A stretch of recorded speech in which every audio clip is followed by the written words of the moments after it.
Thank you. Okay. Hello, I'd like to call to order the April 20th, 2021 Planning Commission meeting. If you would like to submit public comment, please call or text 530-428-6555. Your comments will be read or played during that agenda item. Carissa, can you do a roll call, please? I will note that Chair Gove and Commissioner Riley are absent this evening. Vice Chair Tarnay? Present. Commissioner Freeman? Here. Commissioner Miller? Here. Okay. Item 3 on the agenda is the Pledge of Allegiance, which is deferred due to the virtual nature of tonight's meeting. So item 4 on the agenda is an opportunity for public comment for items that are not on tonight's agenda. Carissa, did we receive any public comment? We have public comments, but they're only for the agendized item, so nothing for item 4. Great, thank you. Okay, so we'll move on to item 5 on the agenda, which is the approval of minutes. Does anyone have any comments for 5.1, the March 1st, 2021 meeting minutes for the special meeting? I vote to, or motion to approve the minutes. Second. Oops, hang on one sec. I'm going to, hold on, I did have one comment on page 38. I was referring to 100% occupancy at Coburn. The minutes have it stated at 10% occupancy. So can we change that to approve the minutes with the amendment?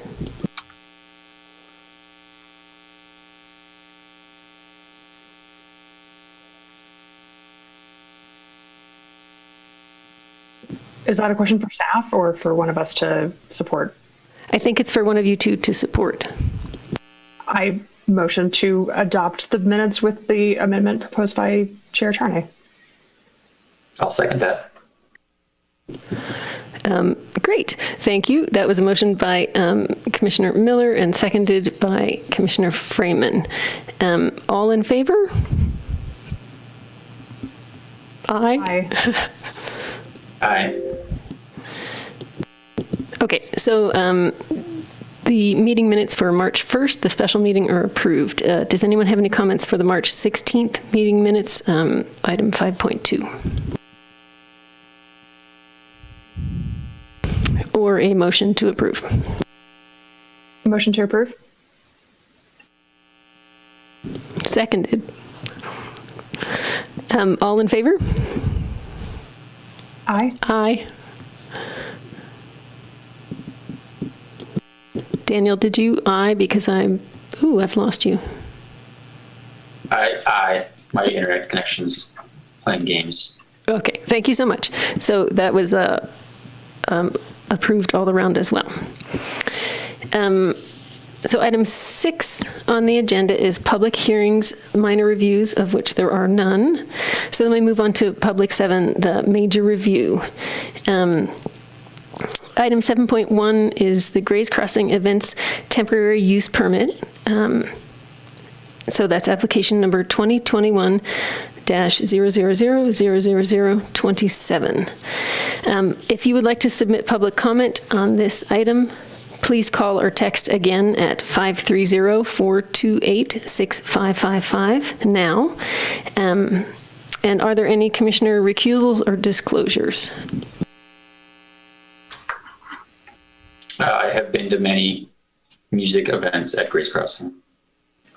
I have not yet been to many music events at Grace Crossing. Excellent, thank you. I have not either. Okay, so then I think we're looking to Yumi for the staff presentation. Good evening, Commissioners. Yes, I am here to present to the 2021 Grays Crossing Events Temporary Use Permit. Just to give you a quick overview, the project location is at the intersection of Prosser Dam Road and Hennis Road in the Grays Crossing subdivision.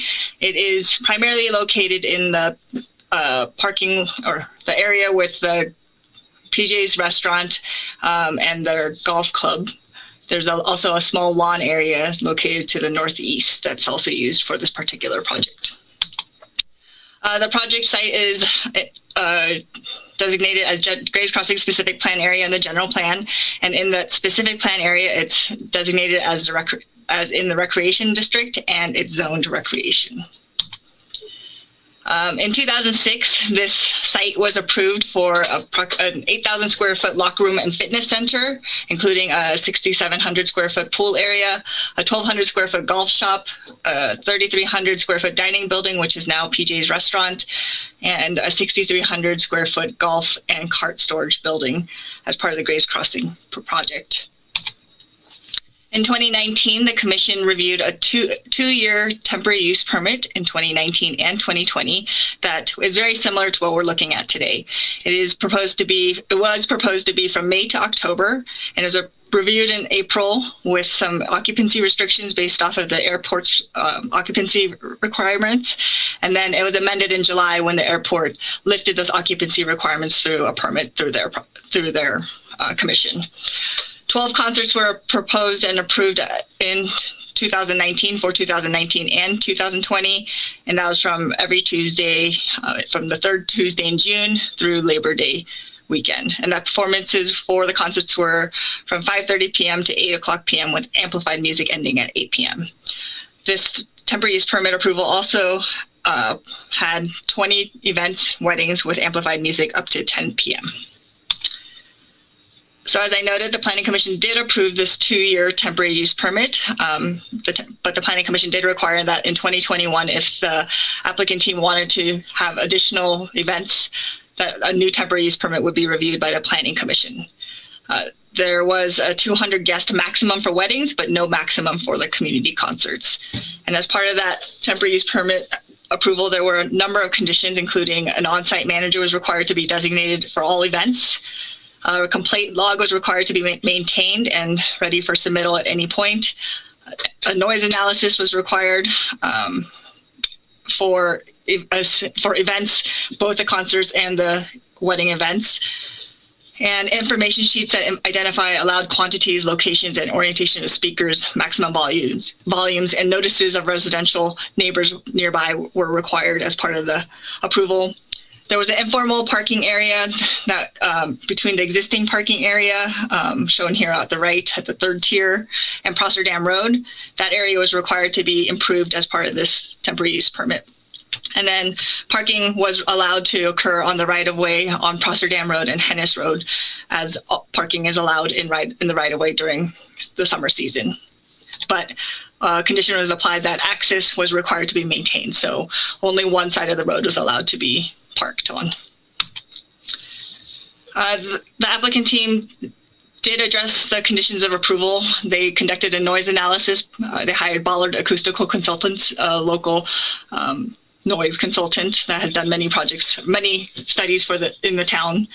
It included a May 16, 2019 simulated event, and then an actual review of a June 28th wedding event. And then the applicant team noted that their staff monitored decibels during events throughout the season. The noise analysis identified that the outdoor events with amplified music were found to be in compliance with the noise ordinance. The background noise from I-80 exceeded the sound levels generated by the event simulation. And the Ballard also provided some recommendations, including identifying locations and orientation of speakers, recommended that only one subwoofer be used, recommended that the average sound levels from the music should not exceed 80 decibels, 50 feet from the speaker, and then recommended that their team periodically measure the sound and reduce sound during speeches. So those items were incorporated within an information sheet as required within a condition of approval.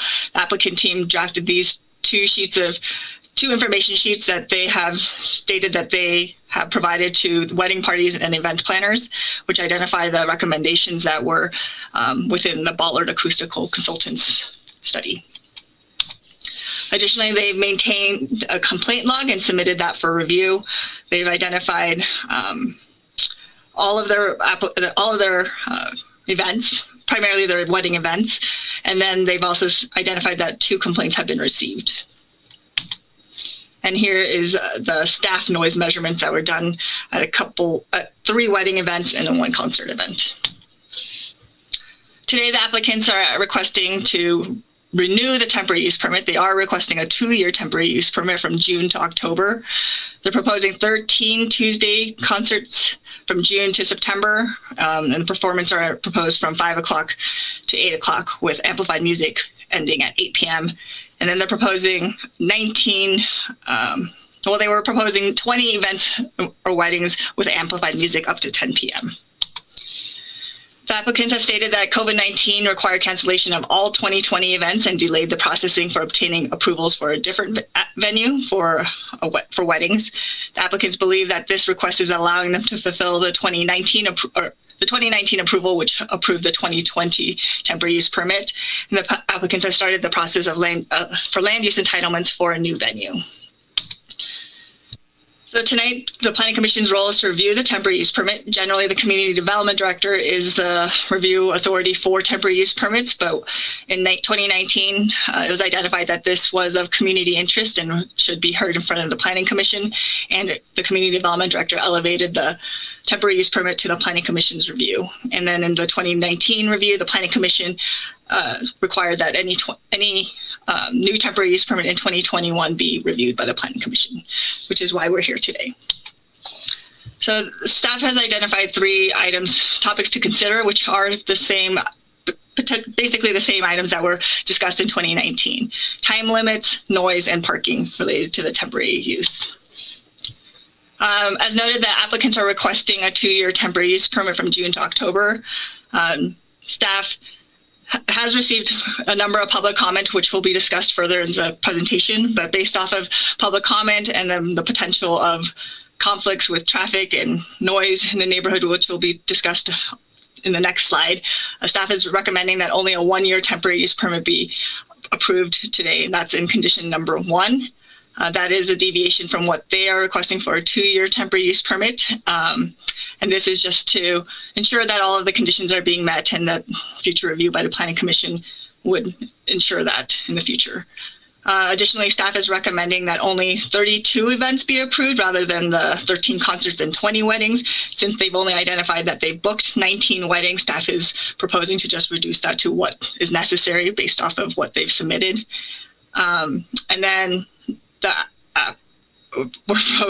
is proposing that temporary use permits for events with amplified music in 2022 should be submitted if they do want to move forward with temporary use permits in the future between August 1 and September 15th of the prior year. So if they wanted one in 2022, they'd have to submit between August 1 and September 15th of 2021 so that there'd be adequate time for the Planning Commission to review how they've address the conditions identified within this staff report and potential approval, but also give Planning Commission enough time to deny a temporary use permit if it's found that the conditions have not been met. The nature of wedding bookings, it seems, is this may still be a close to when the actual, maybe too close for wedding bookings, but is more time than we are seeing right now when we're looking at a temporary use permit in April for events in May, June. Additionally, as identified in the staff report, the Planning Commission may wish to give direction to the applicant team about the future temporary use permits if you could see that potentially we could approve more or not if there is desire by the Planning Commission. Additionally, as noted, staff has identified that noise has become an issue. The neighbors have identified that as a nuisance to some degree. There, as you noted here in this map, there are some residential uses nearby, and the building size and site location, the building size does not allow for the events to be inside, and the site location creates it's an elevated location that kind of looks down on the 10th fairway. So there are no barriers for sound. So there are some noise complaints from the public, which we'll discuss further. Based off of the potential noise conflicts, staff is proposing a few conditions, including several of the same conditions that we've looked at in the 2019 temporary use permit, including on-site requiring an on-site manager to monitor events, a compliance log, but requiring weekly submittals of this compliance log to the planning division so that neighbors can call and check in and see if their complaints have been logged. And then there's a small amendment to add a word in that condition number 8 as a typo, and then require continual compliance with the noise ordinance, and then require recommendations from the noise analysis to be incorporated with some minor modifications. The same recommendations are incorporated. There is one minor change to the decibel level. Rather than require an average decibel level of 80, staff is recommending that that's just the maximum. And then background music, it was originally recommended to be lowered during speeches. Staff is recommending that the background music be turned off during speeches so that there's no need to elevate your voice during speeches. And then additionally, staff is recommending that PJ's staff or the event monitor shall periodically monitor the sound levels during these wedding events at 7 o'clock, 8 o'clock, 9 o'clock, at the 50-foot reference distance during events to ensure compliance is being maintained, and submit those logs along with the weekly compliance log. And then continue distribution of information sheets to wedding planners and wedding party. Additionally, the parking requirement from the 2019 approval, there still is the informal unapproved parking between Prosser Dam Road and the upper tier of parking. As noted, the 2019 temporary use permit required that area to be improved, but that obligation was not fulfilled.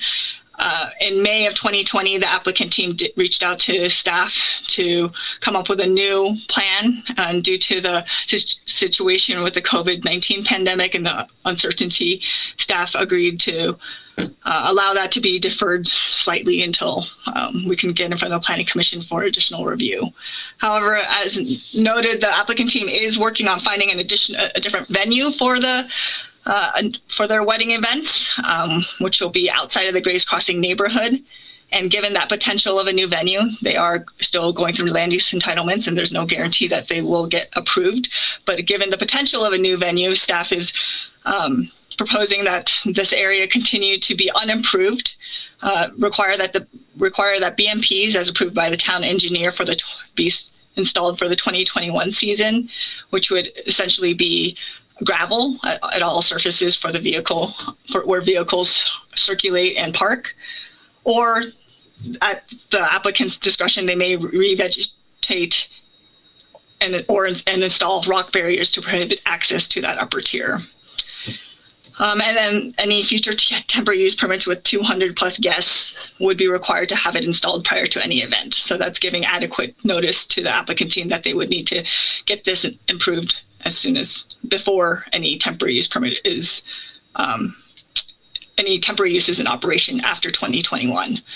But the Planning Commission may wish to consider if they would rather not allow for the paving at all, and with the expectation that this is the last temporary use permit. Other conditions that are identified within the staff report, we've added language that requires that all events are required to comply with state and Nevada County guidelines related to COVID-19. And staff is recommending language, just to clarify, that includes occupancy restrictions, and then a deletion of a repetitive sentence in that condition. In condition number 18, staff is recommending that all weddings with more than 100 guests should be encouraged to provide a shuttle service to guests. So it's not a requirement in the condition. The commission may want to discuss if that should be a requirement. The applicant team would be required to provide the wedding party local contacts and pricing for shuttle companies to the wedding parties, and that information would be required to be submitted to the town by next month. And then staff is recommending condition 19, which continues the unobstructed pathway requirement on Hennis Road and Prosser Dam Road for vehicles. And then for condition number 20, applicants are required to manage all traffic related to the event, which would require them potentially to reroute them onto Prosser Dam Road rather than onto Hennis Road to reduce conflicts with neighbors on Hennis Road. And then one minor typo edit in condition number 14. Rather than say the site occupied by the temporary use permit shall be cleaned of debris, etc. upon the completion or removal of the use. Staff is proposing to change that to each event, wedding, and concert, just to make it clear that it's a per event basis, not just at the end of the season. And as noted, the staff has received several public comments, 16 in total by my last count. There are 3 public comments that support the project and they do not have any concerns. There are 9 comments that oppose the weddings and support the concerts for a number of reasons, including primarily noise but also traffic. There are 4 comments that are concerned about events due to the closing of PJs and the other amenities. 2 comments oppose the TUP in whole and don't support the weddings or the concerts. 1 comment supported was concerned that the limits should be maintained as is. And then the Grays Crossing Homeowners Association opposed amplified music and large outside events, but does not oppose the concerts that end at 8 p.m. But if approved, the HOA has noted that they request that this be a 1-year season only with conditions. And then they also noted that they were concerned about the limited use of their pool and gym facilities in the building next door to PJ's. Based off of the staff's recommendation tonight is to adopt resolution number 2021-05, determining the project categorically exempt from CEQA per section 15304E, and approve the temporary use permit based on the recommended findings and subject to the conditions of approval with the proposed modifications in this presentation. Alternatives that Planning Commission may consider is to continue the public hearing to a date and time certain, and you may ask for more information from the applicant team or staff, add or modify the conditions, deny the project on the basis that one or more of the required findings cannot be made. And the applicant team is here to give a presentation. It's Brian Helm and Hayes Parzibach of Paradigm 8. And the appeal period, if that Planning Commission does take action tonight, would end on April 30th, 2021 at 5:00 p.m. Thank you so much, Yumi. And so I think we're hearing from Brian and Hayes from Paradigm 8 now.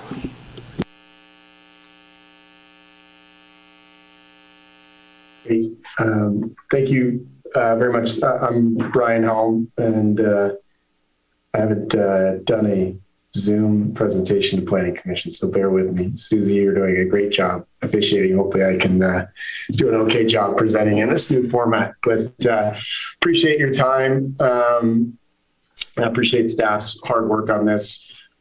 We frankly did not expect to be back here and then for this TUP, and then sort of the last year happened. So I had a couple of comments, and some of my slides are sort of redundant from Yumi, so we'll skip over those. But I had some initial comments as we sort of got into the discussion.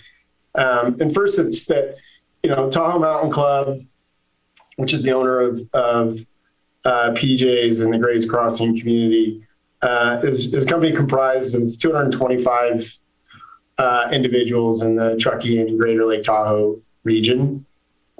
And they really do work hard every single day. Hayes and I, we don't do much on the day-to-day. It's really those 225 staff members that sort of live and breathe Tahoe Mountain Club and Grays Crossing and Old Greenwood to bring it to life. And they work super, super hard. And it's been a stressful year for sure. Just like it's been for everybody, it's been a challenging year. And they do the best they can, and in each of their individual areas of responsibility, to put out great food and beverage, golf and swim and fitness facilities across the Truckee region.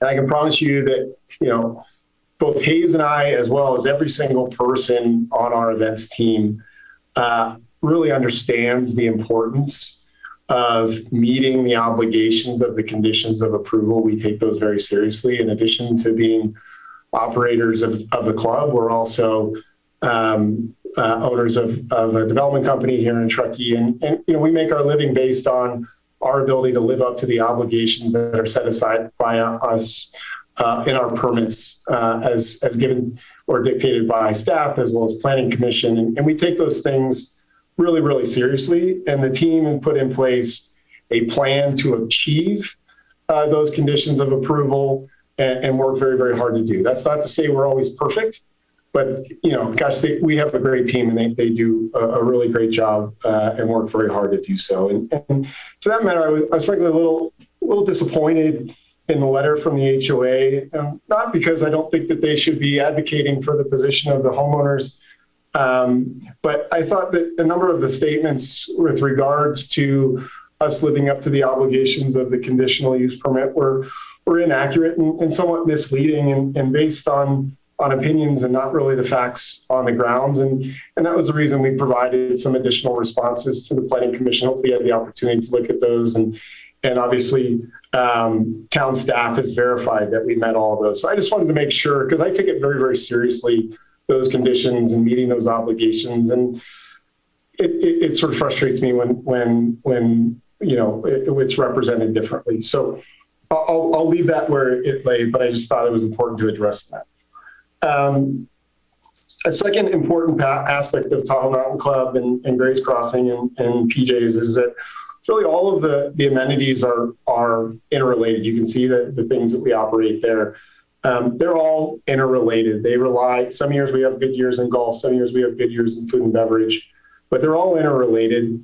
And, property values and the quality of life in the Old Greenwood community and the Grace Crossing community really relies on a solvent functioning club. And in 2018, that was really threatened as the previous owner, after 15 years of operating in the red, announced the closure of Grace Crossing and Old Greenwood, closure of the golf courses, closure of PJ's, closure of the swim and fitness facilities, and the termination of all of the employees. And it was at that time that we stepped in and purchased the club in 2019 with a plan for stabilization and the long-term health of the organization. And part of that is special events, and they're a key component to the viability of our club.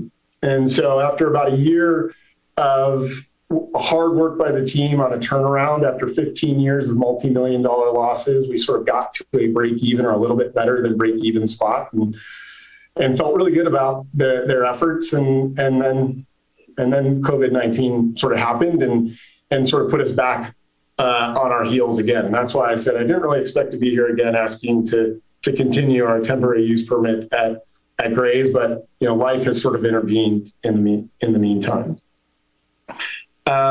And so as Yumi mentioned, we received those two sort of 1-year TUPs. One was for 2019. We held, I believe, 15 weddings that year, and the concerts.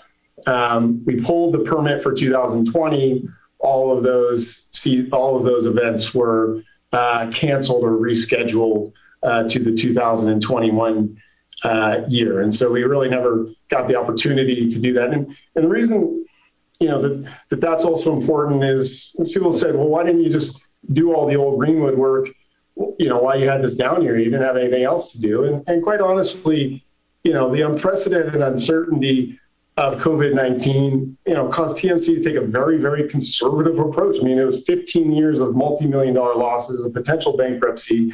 We took a very conservative approach to the use of our discretionary capital at TMC. And as business owners during that time, we were focused, quite honestly, on keeping our staff healthy, keeping their jobs safe, and the business afloat. And it wasn't a time that restaurants and hospitality businesses were out investing capital in speculative projects. And so that's really the reason for the delay.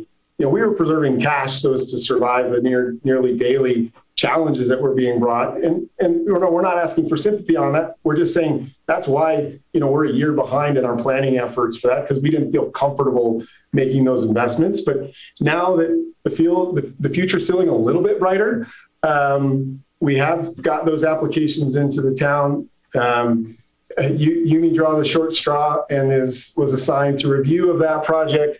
And so we look forward to hopefully starting that construction later this fall. So with that said, I'll cover off maybe in a little bit more detail on some of the items here in this presentation. If you go back one slide, sorry, I've been off script a little bit here. Okay, you can skip that one, sorry. Okay, so as we mentioned, that planning application has been submitted to the town to transition those events. That is our long-term goal. We understand that there are challenges of the PJ's location, and for that reason, we're looking to turn the OG house, which is where the pro shop at Old Greenwood is, into a special event facility where we can have amplified music indoors. We can have a more appropriate venue. And we're looking to make that transition in 2022. And as Yumi mentioned, we asked for a delay in investing the $100,000 into the additional parking during the COVID year because, frankly, all events had been canceled. We had no use for that parking. Food and beverage revenues were down significantly. And so town staff was gracious enough to let us delay that investment until the end of this year. So in our normal procedures, Yumi sort of covered these. We did 15 events in 2019. We did 0 in 2020. And then we did the concerts. We had received 2 complaints during that time frame on the PJ's phone number.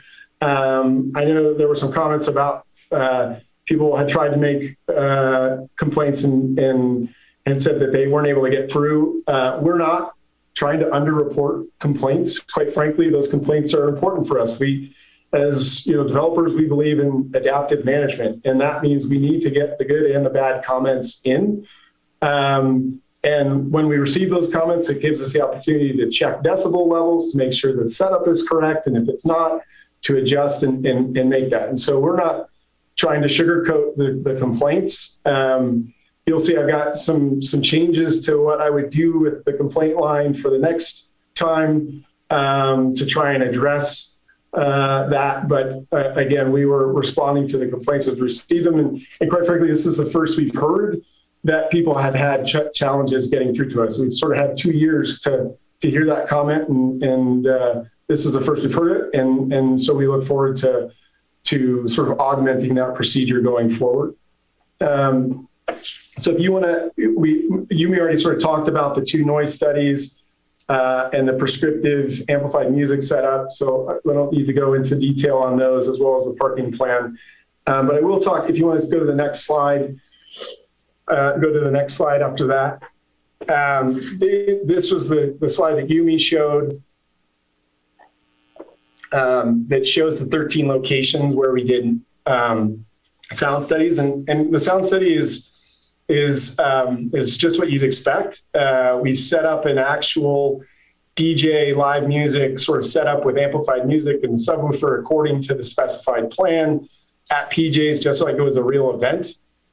And then I believe he played AC/DC or Metallica, one of the two, at 80 decibels when measured 50 foot away from the speaker. And then we go to each of these individual locations and set up the microphone and do noise studies. So, what you'll notice is I sort of did in different colors along the 9th fairway. Music is clearly audible from those 6 homes that are located along the 9th fairway, albeit within town noise standards of the L50 requirement. The music is audible from those locations. The locations E, F, G, and H, and L, J, and K, where the music was very faint or inaudible, and quite frankly, the wind or highway noise was the predominant sound, and I and D was, faint music and sort of blended in, but was sort of fainter music. So, but importantly, we did this study to sort of verify the setup procedure and confirm that we could meet town noise specifications. If you go to the next slide, we did in addition to 4 other events that we did with staff, we commissioned Ballard to come back for a second study, which wasn't required for them to do an official letter, but we had them come back and do this, where they measured sound during an actual event for all of the different noise standards, and they determined, based on their measurements, that the event was within specification. You've already seen this is the event setup procedure. You've seen this comment around the parking. So some of the things, and I thought Yumi had some nice builds in her sort of day of events or post events, and we're supportive of those recommendations from staff. I was maybe somewhat, I hadn't seen Yumi's presentation, but, we would continue to implement the now sort of modified, amplified music setup with Yumi's changes, reconfirm decibel readings throughout the wedding, include those in a event reports. The one change with regards to, we use the PJs line because we thought that might be easier for everybody. What I'm sort of recommending this time is we implement a dedicated complaint line. We publish all of the event closures on our website, as well as send those to the HOA, and that has a phone number on it. So I'm suggesting, with staff's support, that we would do a dedicated complaint line in this situation, and we have the ability with our phone system to generate an email off of each of those calls that then sends an email to a dedicated email with a voicemail attachment, so that not only is it giving us redundancy, but it gives us a record, which is more easily auditable for the town staff. And then the other piece is sort of consistent with Yumi's comments, and then providing photos of all of our different setups and parking plans and things like that, just to take out subjectivity of those. So that's that. If you want to go to the next, and then this is sort of just totally separate, but just so you sort of understand the relationship between TMC and the Grace Crossing community. We own all of the swim and fitness facility. We own PJs and the golf course, et cetera. We do a license agreement, a non-exclusive license agreement to utilize the swim and fitness facility for a fee of, works out to be about $105 a month. That includes the fitness facility, a locker room, outdoor pool, indoor pool, hot tubs, et cetera. And that, the facility is operated sort of at a break even or financial loss, depending on, how you put all the different costs.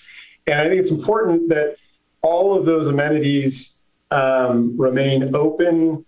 The swim and fitness, locker rooms, they, per the terms of our agreement with them, they remain open during the weddings. There's certainly been times in the past where there's been conflict, I would say, as human beings tend to have conflict when people are sharing spaces, and we do our best to sort of alleviate people who are using the gym and anxious wedding parties and things like that. But, that's been a challenge in the past, but the facility remains open, and we're committed to sort of continuing to try and help manage that.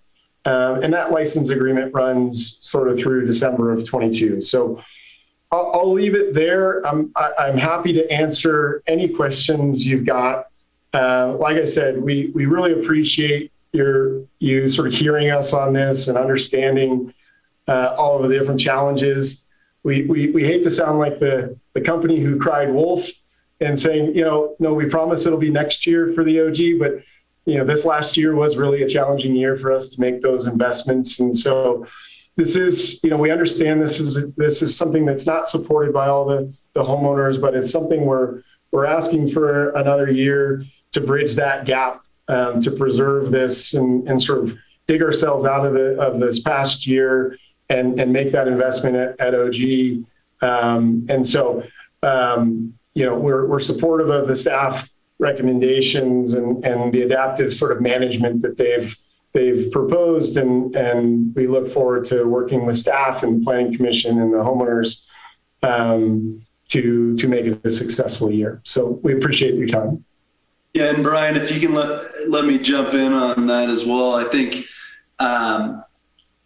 tagging on to the conversation around the old Greenwood house, when we first spoke to the Planning Commission and discussed this TUP back in 2019, from our perspective, there was no, commitment or requirement to move these events to Old Greenwood in any particular timeline. We are, as I said in some of the responses to comments, our goals are in alignment with the Grays Crossing community to get those amplified music events over to Old Greenwood. And I think Brian's right. Like, we are looking for another year here, but I also wanted to make it clear that for those who may be new to the commission, that was our goal. It continues to be our goal. We're giving you an update on the timeline there. But even in the original TUP hearing, I think Commissioner Gove, I see he may not be here this evening, had said, I don't even think this should need to come back to the Planning Commission, because as long as these guys are in compliance with their conditions, this should be something that they can sort of renew on an annual basis. And so I just didn't want there to be a perception that there was a specific timeline that we were on with regards to moving to Old Greenwood. And again, as Brian has stated, and as Yumi can confirm, we are diligently pursuing the Old Greenwood House project. And I think, as it relates to PJs, Brian and I are often talking about how, it's pretty difficult to run a successful restaurant at PJ's when you close it, when it's closed during the winter, and then you close it for most weekends. So it's definitely not our preference to have that be the case in perpetuity. And I think, again, our hope is to make the Old Greenwood House project a reality as soon as possible. Great. Thank you so much for all of that information.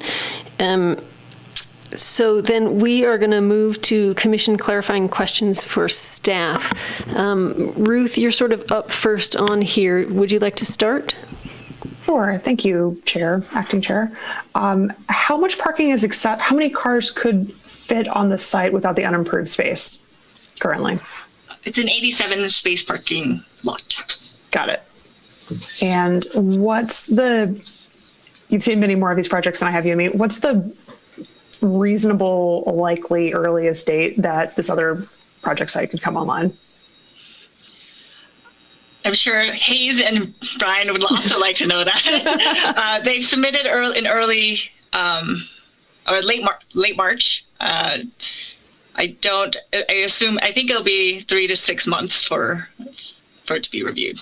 I understand all the caveats of if there's a pandemic, there's no way to actually know. And I understand it's been a really weird year, but unless something else major and catastrophic goes wrong, there's good reason to believe that this could happen next year, from your opinion as a planner of the town.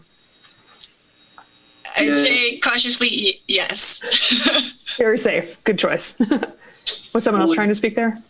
I don't know if maybe I'm not supposed to speak during this part of the conversation, but I guess for what it's worth, we are proceeding with design, bidding, and moving forward with that project, with the hopes that we can start it this fall and have it completed by golf season 2022. And obviously that's going to be dependent on not only planning approval, building department approval, fire department, et cetera, and all of those things that you guys are aware of. But that's just wanted to add that we are, not just with the town, but in other areas of the project moving forward with that. All right. Thank you for that. Chair, that's it for me. Thank you. Thank you, Commissioner Miller. Commissioner Freeman, are you ready with some questions? I do not have any staff clarifying questions. Oh, great. Okay, so then that is to me for staff questions. So just a quick question. I have more than this one, but to start, are there other places that are zoned recreation that have weddings? Is this a common occurrence in that zoning district?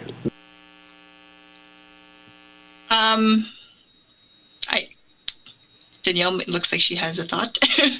I was thinking actually of Tahoe Donner, that they've done some events in their recreation, and it's usually associated with recreation zones tied to an adjacent kind of homeowners area. You know, it's not like we said go out in the middle of nowhere that's zoned recreation and do events. It's usually within like a homeowners association area. Okay, and Tahoe Donner is also zoned recreation where they hold their weddings? I can look. I mean, they've done them at the restaurant that they have there, and they've also been doing them at the Adventure Center, which I think the Adventure Center for sure is. So I can look real quick, though. Yeah, I can't remember the zoning of the Adventure Center, but we can look it up. The lodge at Tahoe Donner is in the rec zoning district. Okay, great, thank you. So it is. There are examples of other places that do have the weddings that are in this zone. Okay, I have to shuffle some stuff. Okay.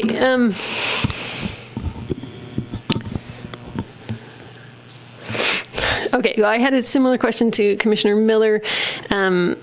If the staff saw any reason that the new location might possibly be derailed.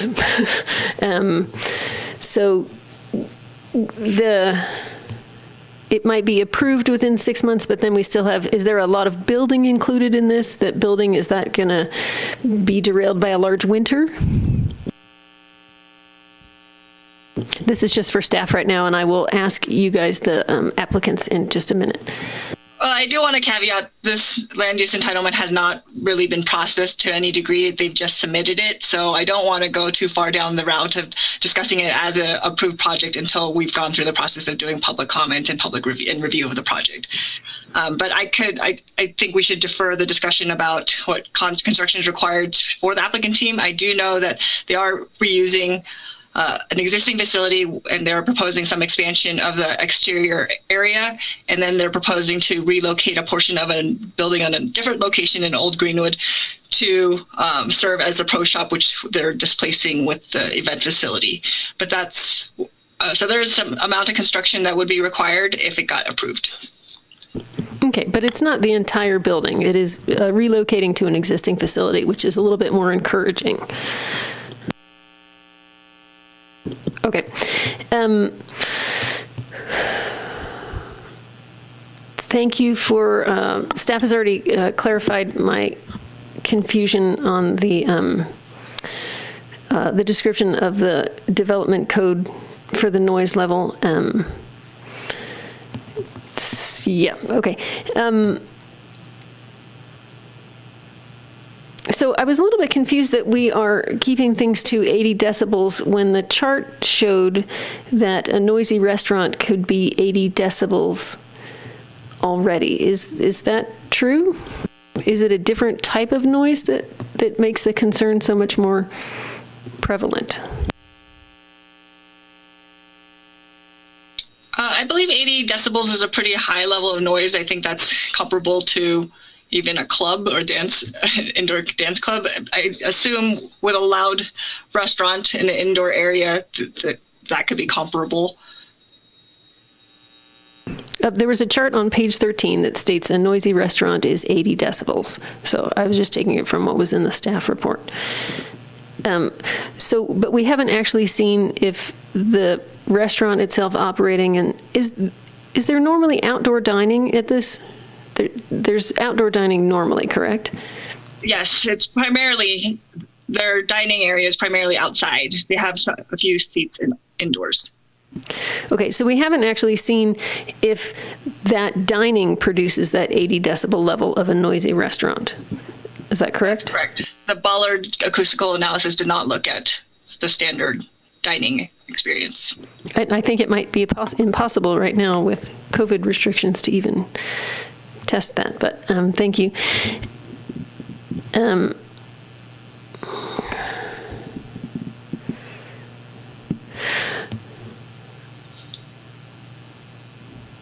Okay, I'm going to ask that one for applicants in a minute, sorry. So the the BMPs that the applicant is talking about here, it's not the standard BMPs you see at construction sites. There's no fiber rolls, no filter fencing, no tire washing required, no boundary fencing, no tree protection type of stuff. It is just gravel, correct? That's correct. That's the other recommendation of our engineering division, and we would rely on their recommendations going forward. Okay. Previously, when we were talking about adequate BMPs, I was very nervous because I'm just picturing, 3-month-old rotting fiber rolls and some unattractive construction site type BMPs that would probably aggravate any relations with the neighbors. And so that was my concern previously and this time. So thank you for confirming it's just gravel.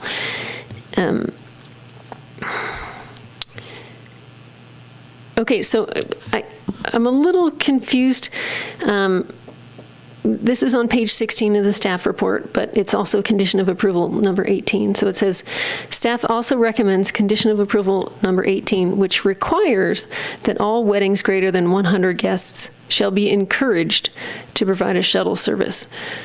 So the staff intent there was just to encourage it, not to require it? Yes, that was it was to require the applicant team to encourage it. So yes, it is a little bit confusing. We can clean up that language, or the planning commission can discuss whether or not that should be amended. Okay, thank you. I would definitely like to clean up that. I will just say that now. I would like it to be required. But moving on. Can I speak to that for a moment? I'll ask you in a minute. I have it down on my list for you too. Don't worry. I promise you'll get a chance. So then I asked about on page 17. The staff was talking about routing the traffic away from the event towards Prosser Dam Road versus Hennis Road. And so that is just solely because are there no residences on Prosser Dam Road between the event location and the main road? There are no residences that front Prosser Dam Road. So the driveway access isn't off Prosser Dam Road. Are there any houses that are as close as the ones on Hennis Road? Only I guess from the roundabout to 89, the only house that's on Prosser Dam Road is truly the Deer Trail townhomes, the triplexes in Grace Crossing Village. That's the side of the house.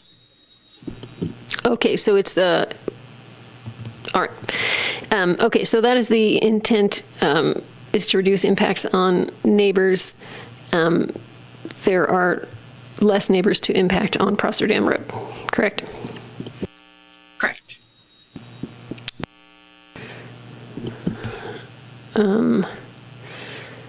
And thank you for fixing the typo where it left out the word address. So let's see. And I appreciate improving condition of approval number 14 to have it be cleaned up after each use.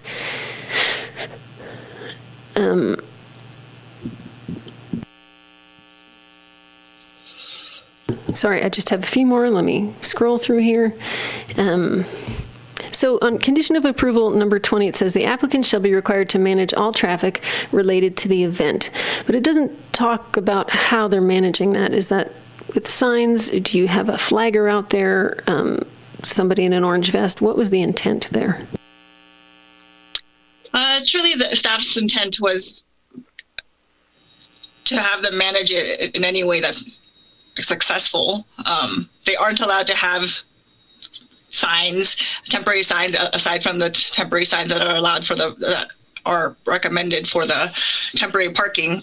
So it would be likely that it'd be some staff at the exit of the event to direct them to Prosser Dam Road and away from, and to discourage conflicts and ensure that they're meeting the requirements for parking on one side of the road. Okay, thank you. So then, I asked you a question for Appendix C5 on page 50 of our report. The graph appears to show that the 50 decibel level was met or exceeded from 8:20 until 9:45. Am I reading that graph wrong? Do I wait and ask that to the applicant? I'd suggest you wait to ask the applicant team. I believe they've discussed that with their acoustical consultant. Great. Okay, I will do that. And that's applicant. Okay. That is all my questions. Thank you so much.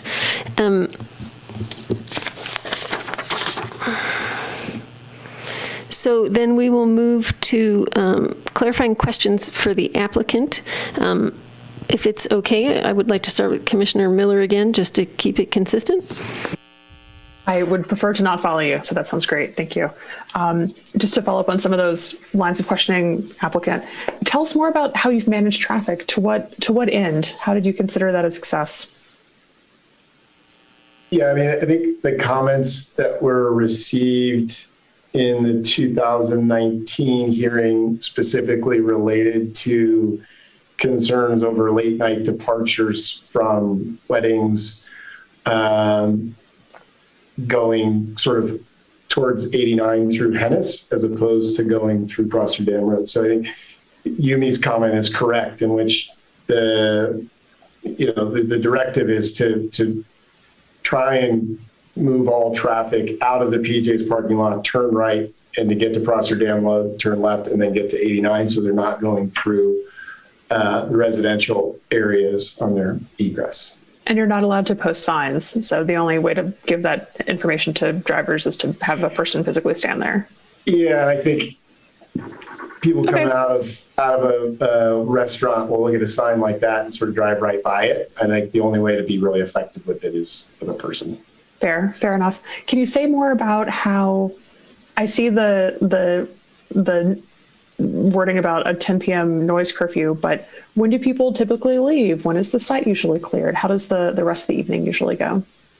Yeah, what I'd say is that the event staff sort of, again, takes that curfew seriously. And so music has a hard stop at that 10 o'clock time period. And then you're sort of getting people departing over, call it a 15 to 30 minute time period. So, our staff is encouraged, their interests are aligned because they want to go home. And so, music has got a hard stop, and then we're sort of moving people to the exits so that, we can get to close out and shut down. So sort of a 15 to 30 minute sort of process. We try to keep it as short as possible. Makes sense.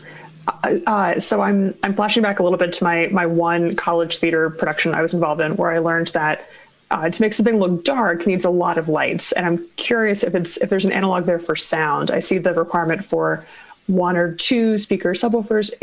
In your discussion with the sound consultant, is there an opportunity here to have more points of sound that are individually quieter? Or is this the way to go? I don't know. It's certainly a question we're happy to ask Paul Ballard. He's really a great resource. One of the things I definitely have experience with sound studies is they're somewhat counterintuitive. Not everything's linear. So you, in your past experience, may have more sort of expertise in this, but we're happy to sort of ask Paul that question. The sort of setup that we used was one that was sort of devised by Paul, based on his past consultations. That was genuinely a question of curiosity. This is not an area where I feign expertise. It was a beautiful set, but I can't speak to the sound of it. Can you speak to how it's gone or when people use the shuttle, how has that gone for them? Are people staying near each other? Does it take them to their house? How does that work? Yeah, I mean, one of the challenges certainly for us is that, since people usually block at a hotel, right? It would be the Hampton Inn, or it would be Cedar House, et cetera. Our weddings are quite frankly much smaller this year because of COVID. They're very small events. In the past, when events were sort of up over 150 people, that's when we were seeing those shuttles being used. We only had 2 of those weddings in 2019 that utilized shuttles. I think I didn't hear any negatives to that. I think usually it's people just sort of managing costs as to whether they're doing it or not. But yeah, it's typically going to a room block. That was my next question. And I don't want to put you in the position of having to discuss, I don't want us to be in the position of looking like we're evaluating your rates, but could you give a general, if real numbers are easier, then go with that. But if I'm having a wedding at your venue, what percentage of that cost is going to be eaten up by a shuttle? I honestly don't know the costs of the shuttle. Great, no worries. But I'm happy to follow up on that. Awesome. Another question. So when this new or old Greenwood site opens up, is the plan to just move the weddings there and continue keeping the public concert type events on Tuesdays at the golf course? Yeah. So the idea would be that the old Greenwood would be where we do our weddings, our amplified music events. We tend to have not received concerns over the concerts. And so, I think we would look at continuing concerts at PJ's, maybe in a more pared down fashion. It's hard to put myself in the frame of reference of being around 200 people right now. It's Amen. But the idea would be the concerts would stay at PJ's, weddings would go to, but again, that would be subject to a TUP, and we probably wouldn't be bringing a TUP forward for concerts if nobody wanted it. Understood. That's it for me. Thank you for that broader picture.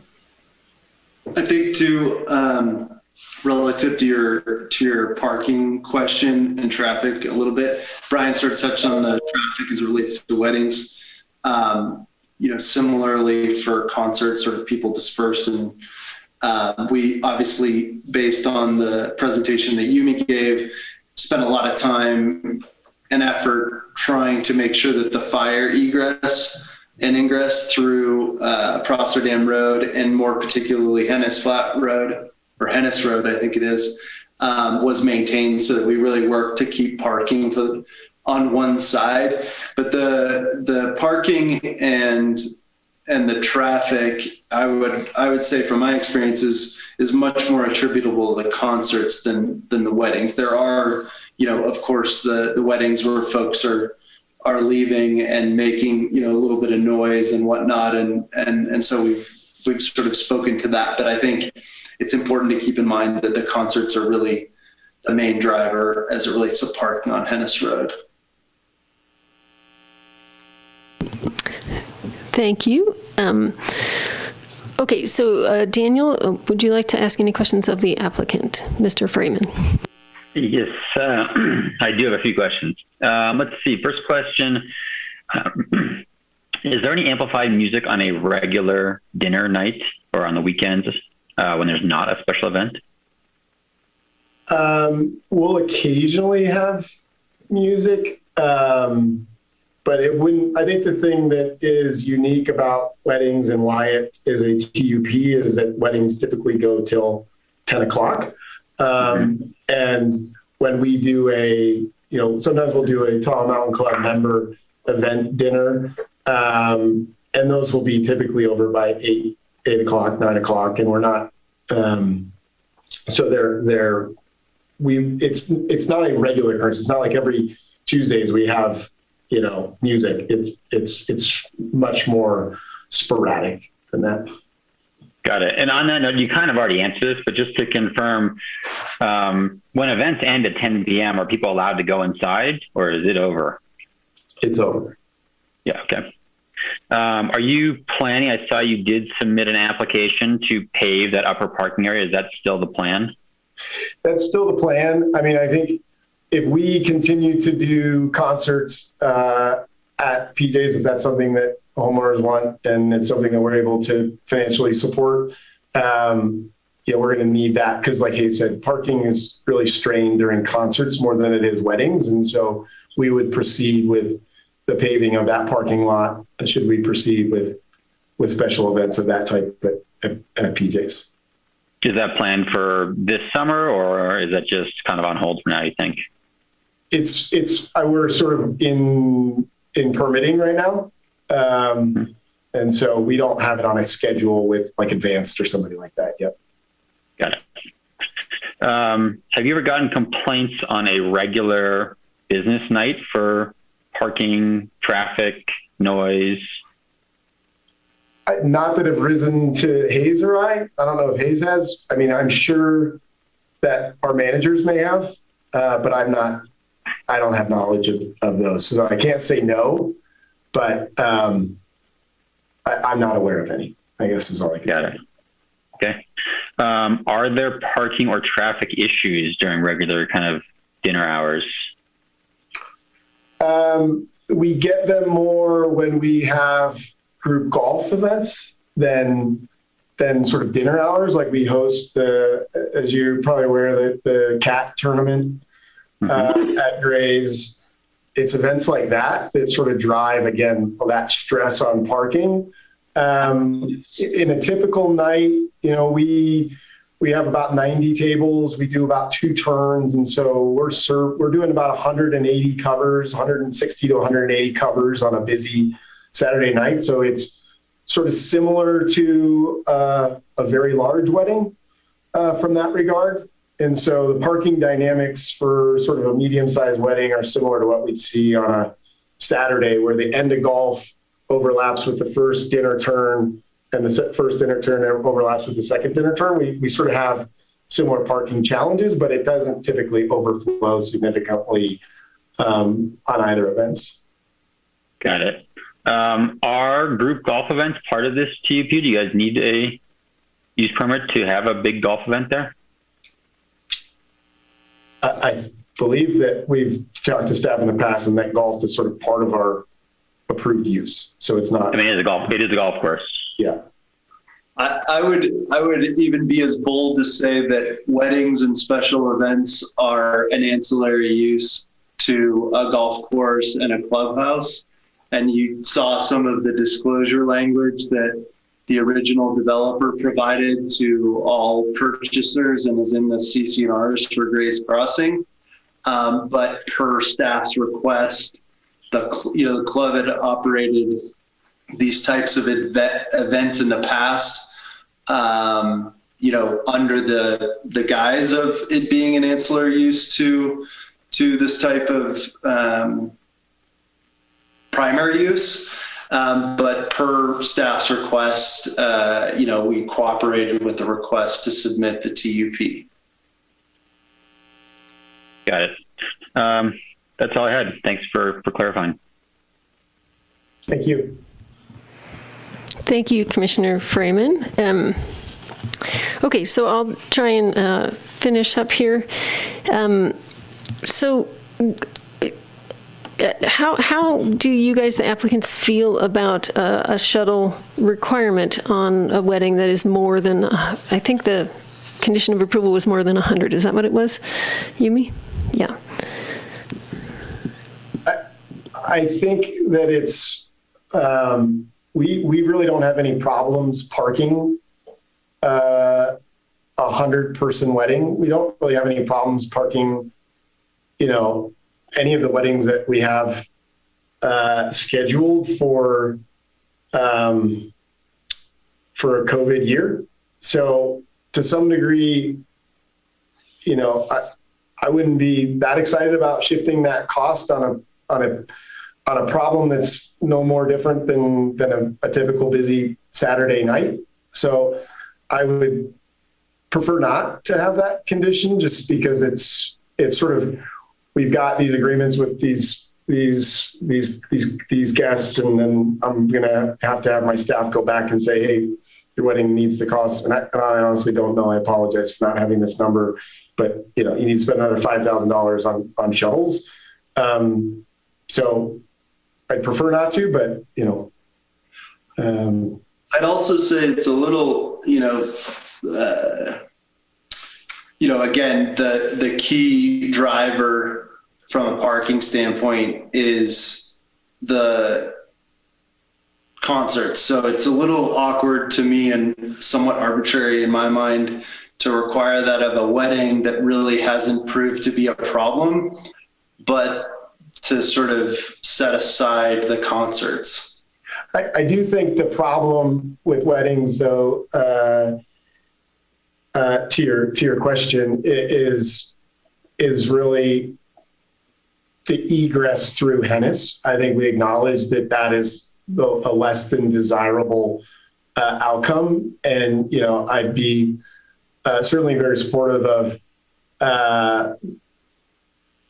sort of augmenting the language around traffic direction to have a person at the termination of an event, flagging people towards Prosser Dam Road, because I think that is the primary offender as it relates to traffic and parking during weddings versus overflow being the primary offender on concerts. Yeah, and I think to add to that too, Susie, the commissioner,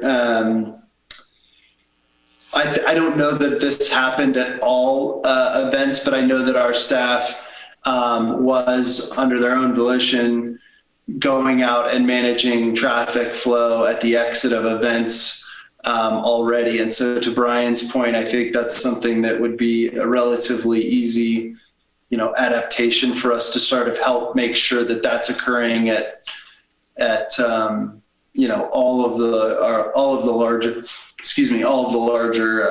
wedding events. Okay.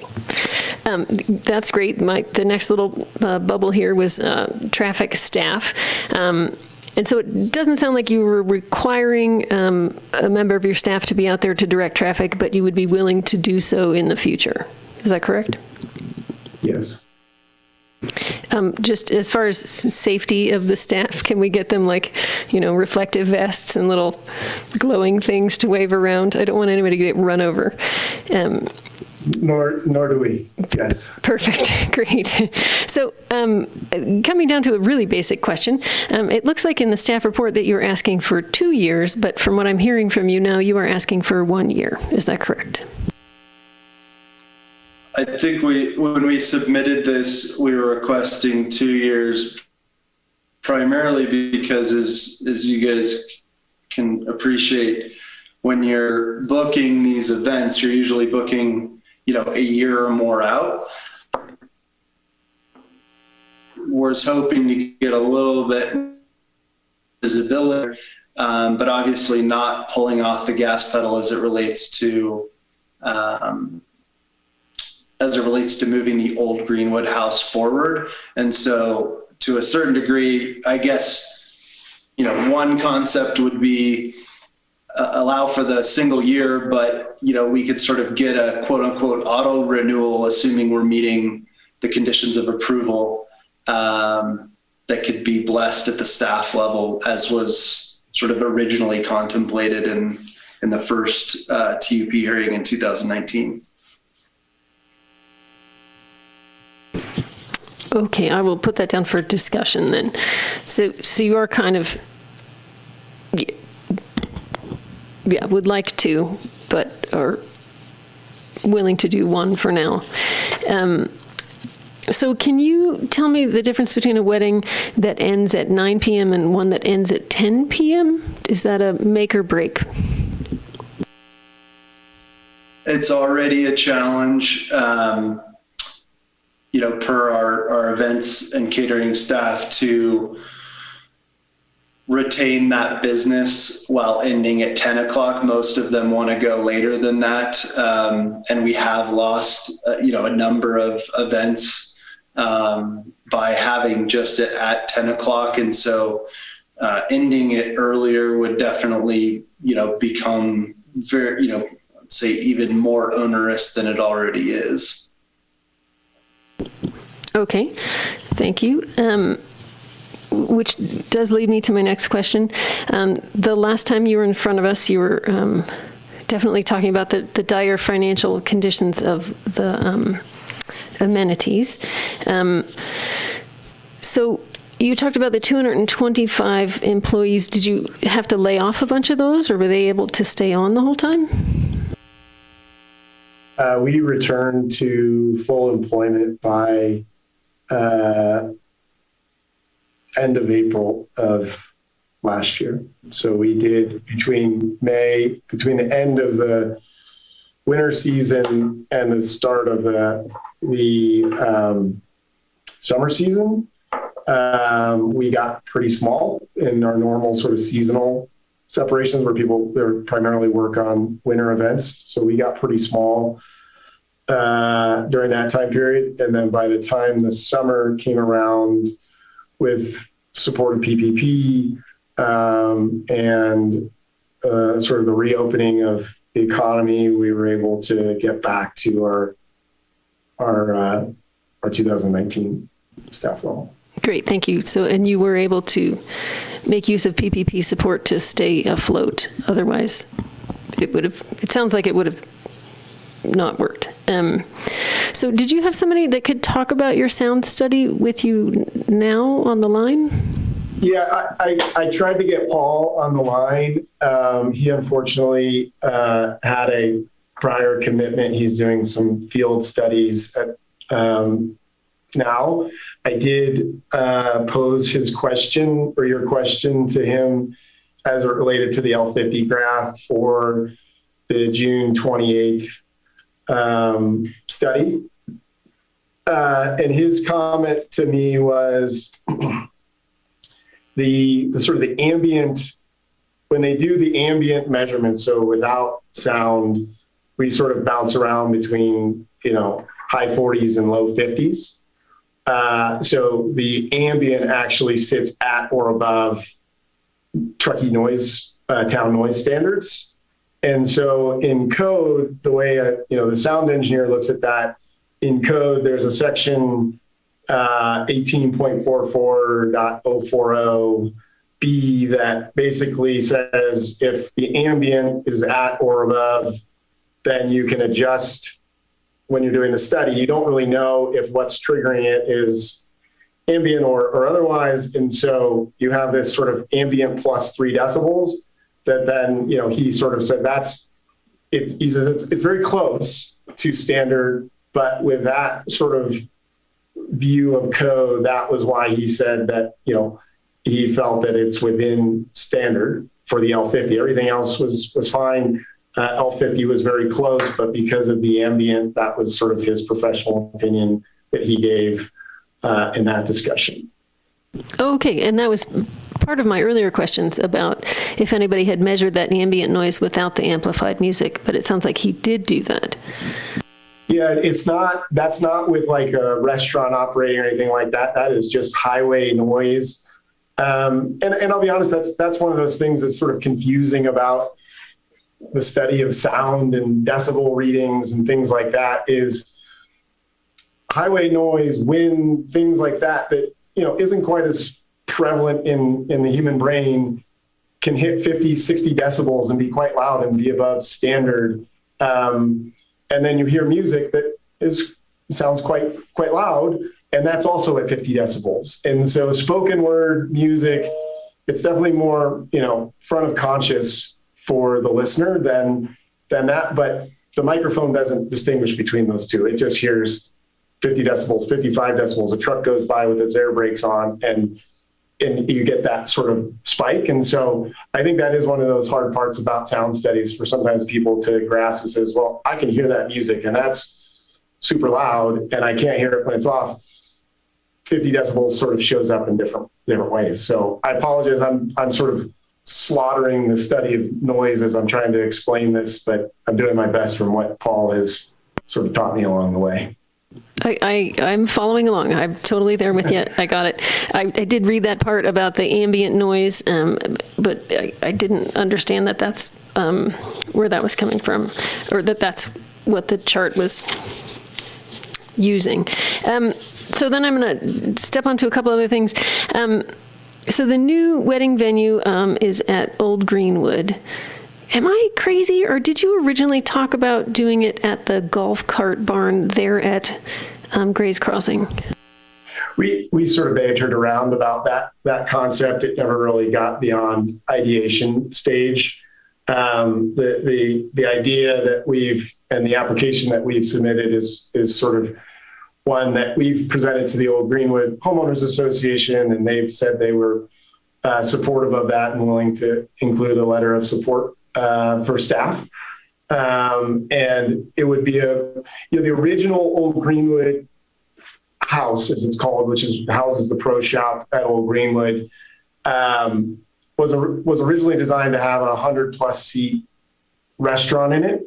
It's got the grease trap already in place. It's got the ventilation in place to retrofit to a hood.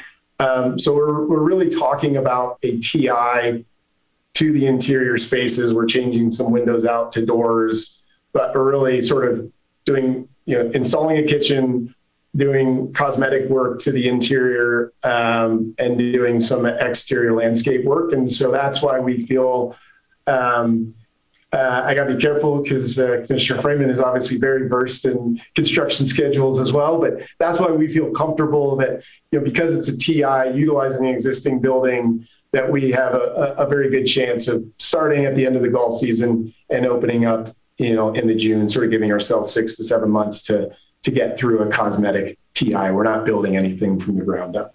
That is encouraging. Thank you for sharing that. And thank you for letting me know that I was not crazy in remembering the golf cart barn thing. Yep. And so the new wedding venue, then the events are going to be inside. You will not have to deal with this noise issue in a different location, correct? There'll be outdoor, post event cocktail hours and things like that, but amplified music would all be conducted inside. Yes. That's wonderful news. Thank you. So then, so hearing that the concerts are not really a moneymaker for you, despite, possible higher traffic at the restaurant, you would still continue or consider continuing those concerts even with that parking lot pavement requirement? Yeah, I think we're sort of like everybody else, sort of evaluating what those group events look like in this new world. And so for this year and for years coming, we're sort of saying, what do those look like? Are we only able to let, less than 50 people in or what? So we're trying not to be too prescriptive about what that looks like, because it may need to go to a venue that allows people to spread out more. We don't have the space to spread out, but we would like to continue to do, events of that type. It's just what the economics look like this year, are a little bit challenging to discern. So I apologize if that's not a real answer, but I don't have many real answers over the last 12 months. I don't think anybody does. Yeah, I'm not going to say too much different than what Brian said, but I think I could speak to the fact that Brian and I see those events as a great, sort of community benefit, but we're also balancing that obviously with our, stewardship of the Tahoe Mountain Club business, and making sure that while that may be a great, event, we do get support for that event from the Grace Crossing Community Foundation that helps offset some of those costs. But nonetheless, I think we still do. I know that we still do operate that at a deficit.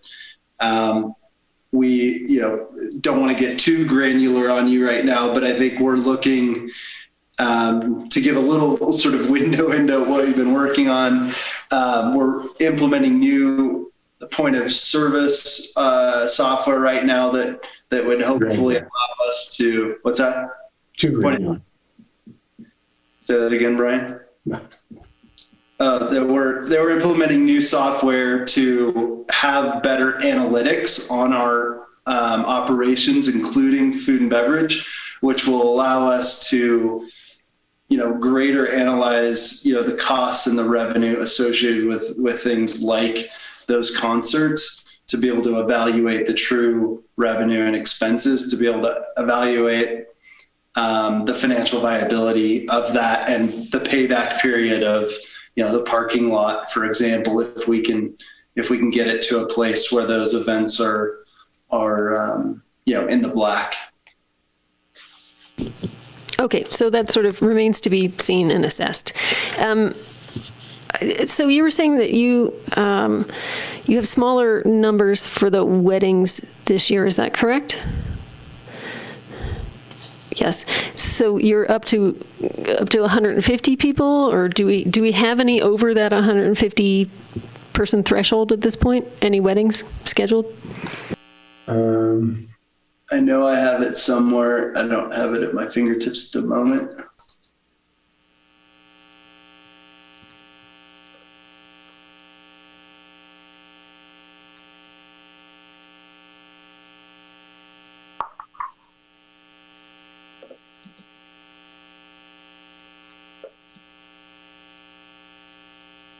I'll keep looking for that number if you want to. Okay, I think I'm nearing the end here of any questions that I might have. There was a second question, I guess, about the noise study. This is, again, fairly granular, so I don't know if this is if you'll have any answer for this, but on our page 61 of our report, it shows the data from 3 weddings and a concert. The average for house 3 appears to be over the 50 decibel level. About half the time it was monitored. That was 2 out of 4 times. And then I'm just wondering why it wasn't monitored on August 3rd, and is that a concern? I think that's that same ambient noise. Well, it's a little bit of both. There's that. I think the other reason that we brought Paul out, because that wasn't a requirement to bring Paul out, was we were getting those readings that we were concerned that they were in conflict with Paul's simulated event study. And so we brought Paul out to do a third-party study to see if we needed to change the DJ and amplified music setup. And at that time, he determined that, we don't have a professional setup. We have the middle-priced one that we bought on Amazon to do sort of decibel readings. And he found that was reading consistently higher than his sort of referenced professional system. And so it was sort of helpful for us to bring him out to measure and so that's a little bit of the reason is we sort of have a recreational decibel meter. We may need a little bit better one this year. And it was sort of consistently reading higher when he sort of measured it when he came out for the June 28th study. So we have data, but that was part of the reason for bringing Paul out again. Excellent. Okay, so I appreciate that a lot, actually. So go ahead, Mr. Parsi-Bach. So what I'm gleaning, and this is not super statistical, but I think on average, what we're seeing is that there's a lot more sort of under 100-person weddings, but there still are a number of weddings in the 150 to 200 range. Can you give that number? Say that again. You said there's a number. Can you tell us where the number is? A number. For the 150 to 200 range? like how many fall into that range? Yes. Yeah, so let me see.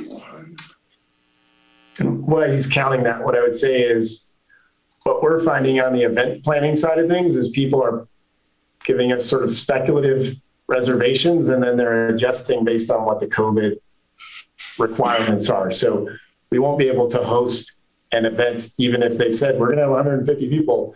If the governor of the state of California and the town of Truckee has said you can't host groups greater than 50, 80, whatever, that's what we have to go to at the time. People are sort of hoping that we get to a state when they make some of these reservations. So I'll caveat there that we're not proposing to hold any events that would be in contradiction to town standards or the governor's standards. If you were holding weddings today, do you know what that number would be? I don't. I knew you were going to ask that question. Oh, sorry. If you don't know, you don't have to hold them today, so it's okay. Yumi may know. I'll put Yumi on the spot.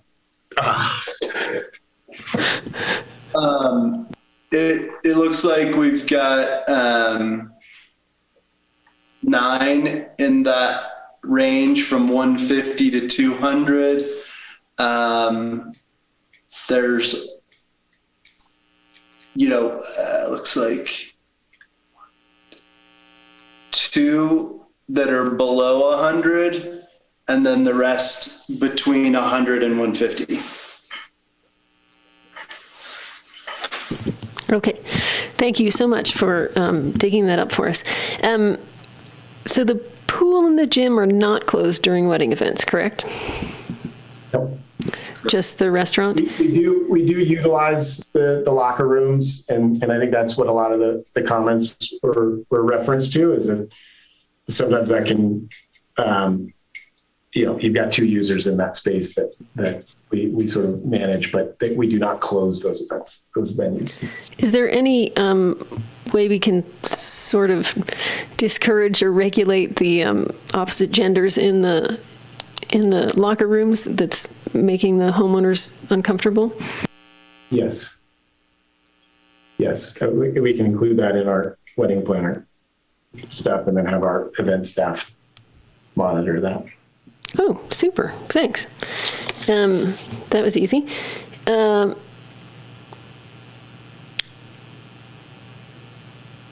Okay, I think that is all my questions. Any others from the commissioners? No.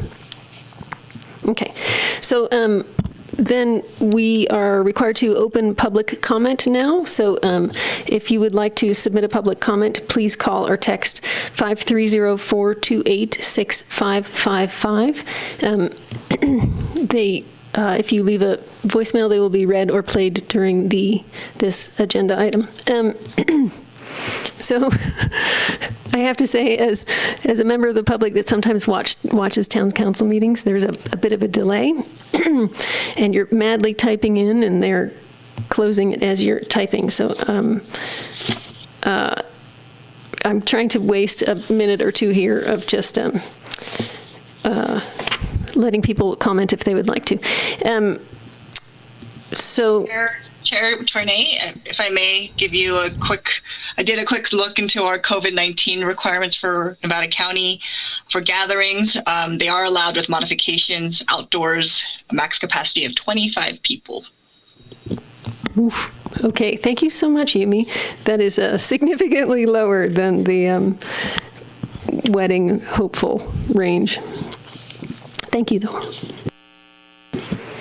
Okay, Carissa, have we gotten any additional public comments? Yes, we have. I can start. I have 1 text message currently and 2 voicemails. I can start by reading the text message.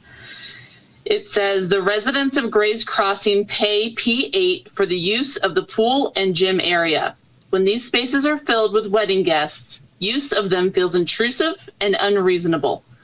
P8 has stated they oversee Alpine Club, Schaefer's Camp, and Old Greenwood.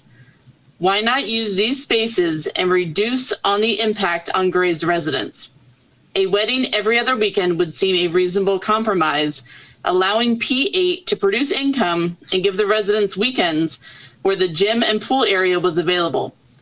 Regarding layoff of personnel, it seems that PJ's being open would keep those workers employed.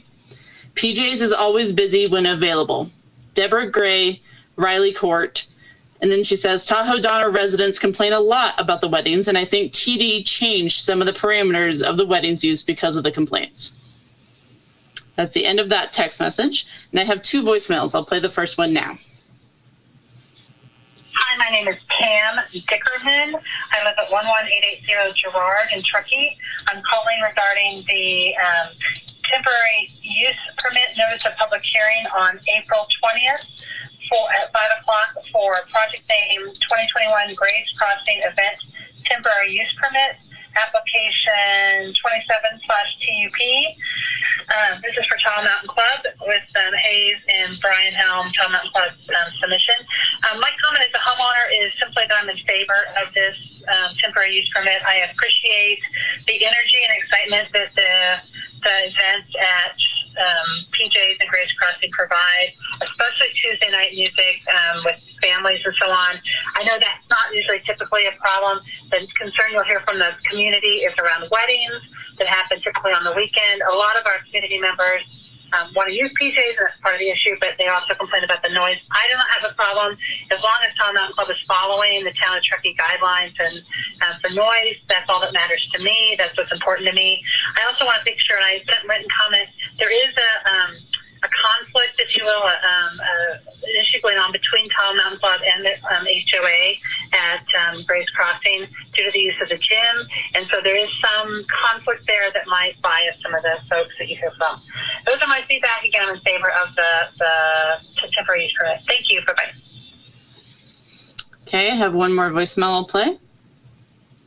My name is Robin Hensley. I'm commenting on item 7.1. I submitted specific written comments, which are on page 92 of the staff report. I'm calling to leave these additional comments today because I'm so disappointed to see the staff report recommendation for approval. And I hope you'll not accept that recommendation, or at minimum, will make significant modifications to it, some of which are noted as suggestions at the end of the report. Tahoe Mountain Club started selling these weddings outside the permitting process, and then they've been able to parlay it year to year with the, we are already having commitments to these couples plea. So asking forgiveness, conceding slight modifications year to year is absolutely not a fair process. Fundamentally, there should not be amplified weddings in the midst of a residential community. And you most certainly would not want them in yours if you experience them on week after week on repeat. I promise you that you would not want them. For the economic viability pleas by TMC, please keep in mind as homeowners, we have a huge aggregate investment in Truckee as well. Generate revenue for the town by our investment in taxes and support of local businesses and service providers. In the report, page 8, policy 1.2 states, quote, normally acceptable levels were quiet as a benefit, such as backyards of single-family homes. So that in itself seems to me that should be disqualifying for these amplified weddings. In addition, the amplified wedding music defiles the goal of preserving, quote, Truckee's natural assets and environment, same report page. The nuisance of these weddings, amplified weddings, steals away the quiet enjoyment of the homes to which we're legally entitled. I'm referencing page 10 on the report where it's said to be acceptable because of temporary nature. There doesn't seem to be anything temporary about these weddings that are scheduled every primetime weekend, May to October. But instead, it seems like a seasonal business plan that falls on the backs of homeowners at Grays. My ask is, I'm unfortunately assuming they will not receive an outright denial because of the timing of the permitting cycle. One, no amplified weddings this year, no more weddings at Grays after this year. Their wedding space needs to move outside of Grays Crossing community. It needs to end, really. Two, do not allow any weddings that were not actually carried over from 2020's cancellations. No allowance for couples that were newly booked. Three, specific monitoring and enforcement by the town for each event were findings readily available as the weeks go by. Last time, TMC did not do all that they were stipulated to do.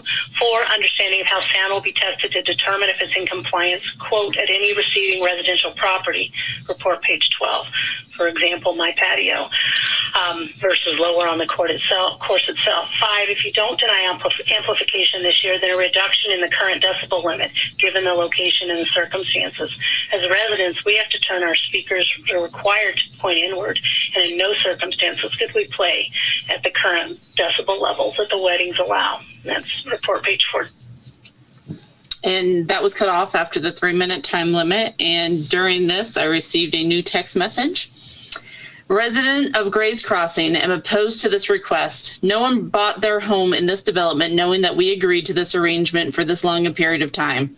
This is a major inconvenience to the area and disrupts our neighborhood. The weddings take over the roads and streets. Please, the noise level is unacceptable. Mike and Carol Rogers. And that is all the new public comment I've received. Thank you, Carissa. Thank you to Ms. Gray, Ms. Dickerson, Ms. Hensley, and Mr. and Mrs. Rogers for your public comment. Can I ask one more quick question? Is that odd?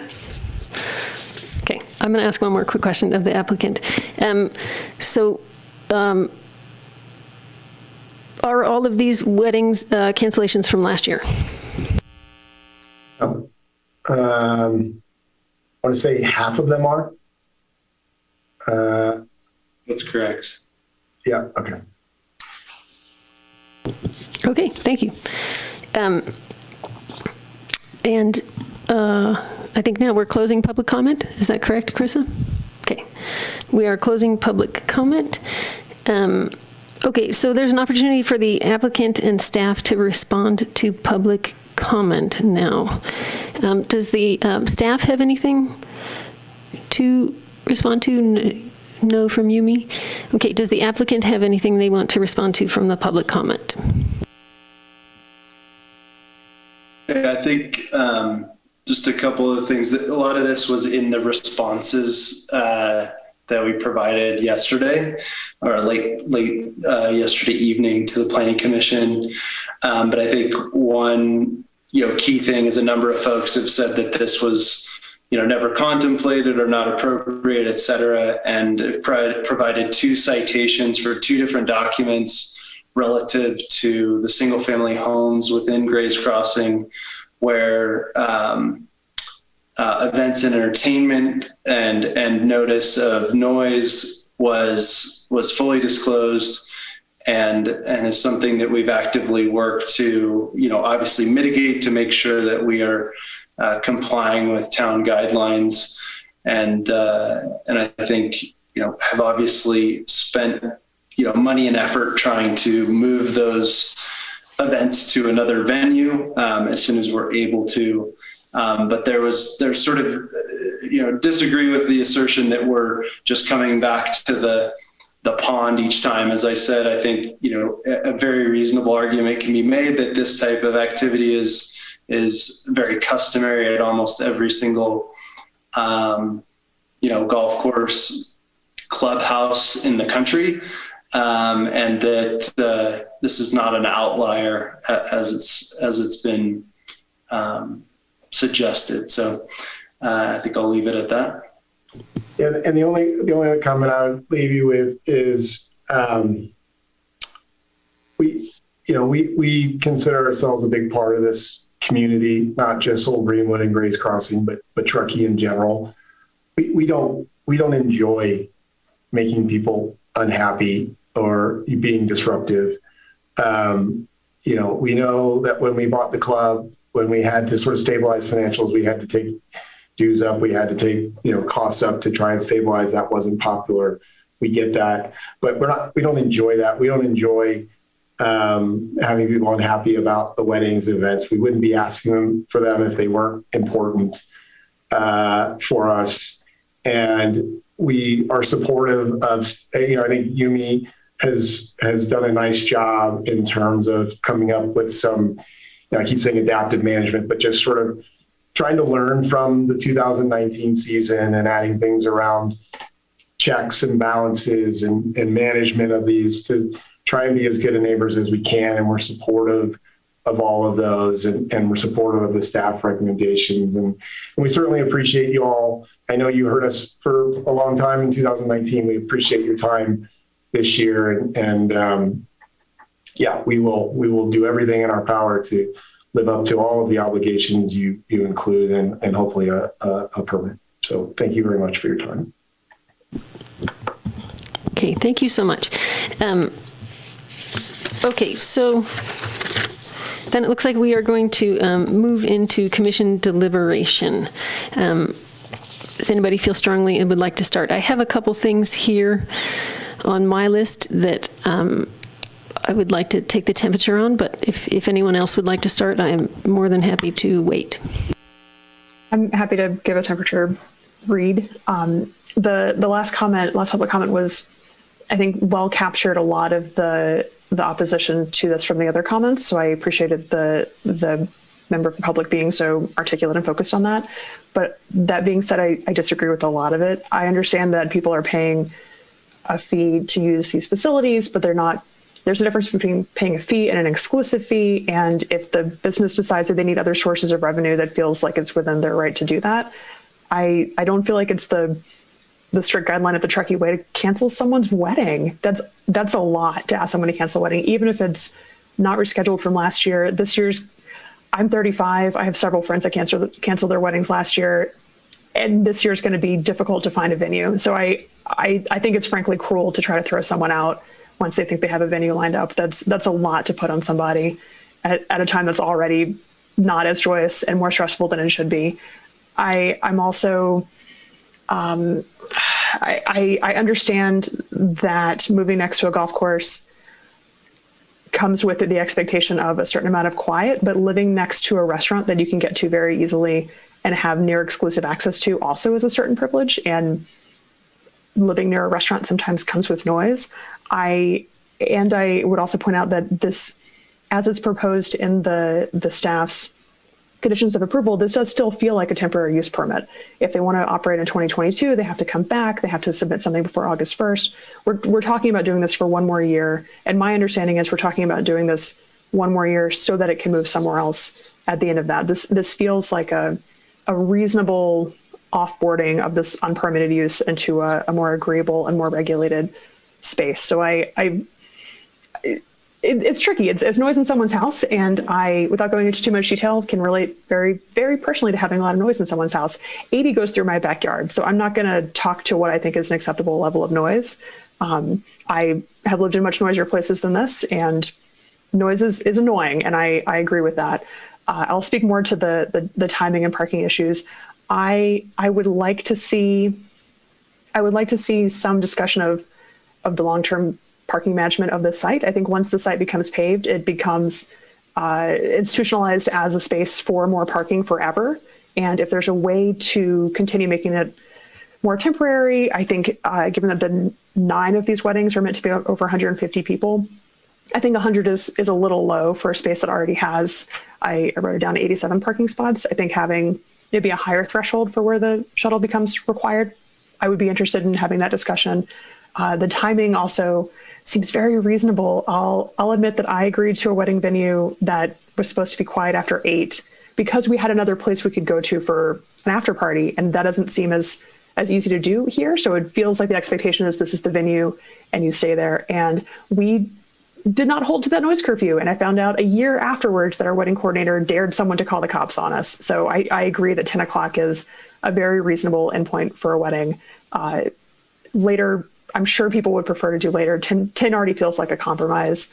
Perhaps there's some way to discuss. There's some quieter, unamplified music for some amount of time, a cocktail hour type thing, but 10 o'clock actually feels totally fine for me. That's my loose collection of thoughts. Thank you. Thank you, Commissioner Miller. Commissioner Freeman, would you like to share your thoughts? Ruth, that was very well said. Thank you. I agree pretty much with you across the board. I mean, first of all, the applicant owns the golf course and owns the facility surrounding it. I don't think it's in our purview to determine how many people are using the locker rooms at any given time. I think they should be able to manage that with the HOA. What they are doing does not seem to be a huge ask. And honestly, I think we should also consider the fact that the Old Greenwood project may not happen as soon as they think. And I don't think we should be looking at this approval as this is approved if they can do that other project. I think they're independent. I mean, I don't see any problem with this temporary use permit, and it seems completely fine to me. I would ask of the neighbors who made complaints, how frequently do they walk to dinner?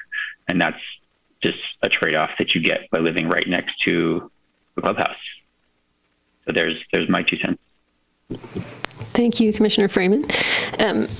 I appreciate both of your input. I think it is very salient, and I agree with much of what has been said. I want to bring up just a couple of issues. Again, originally the applicant was asking for a 2-year.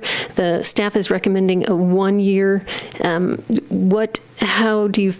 Which way would you guys prefer to go on this? 2-year or 1 year? 1 year with that renewal option, Goodbye, Commissioner Freeman. There he is.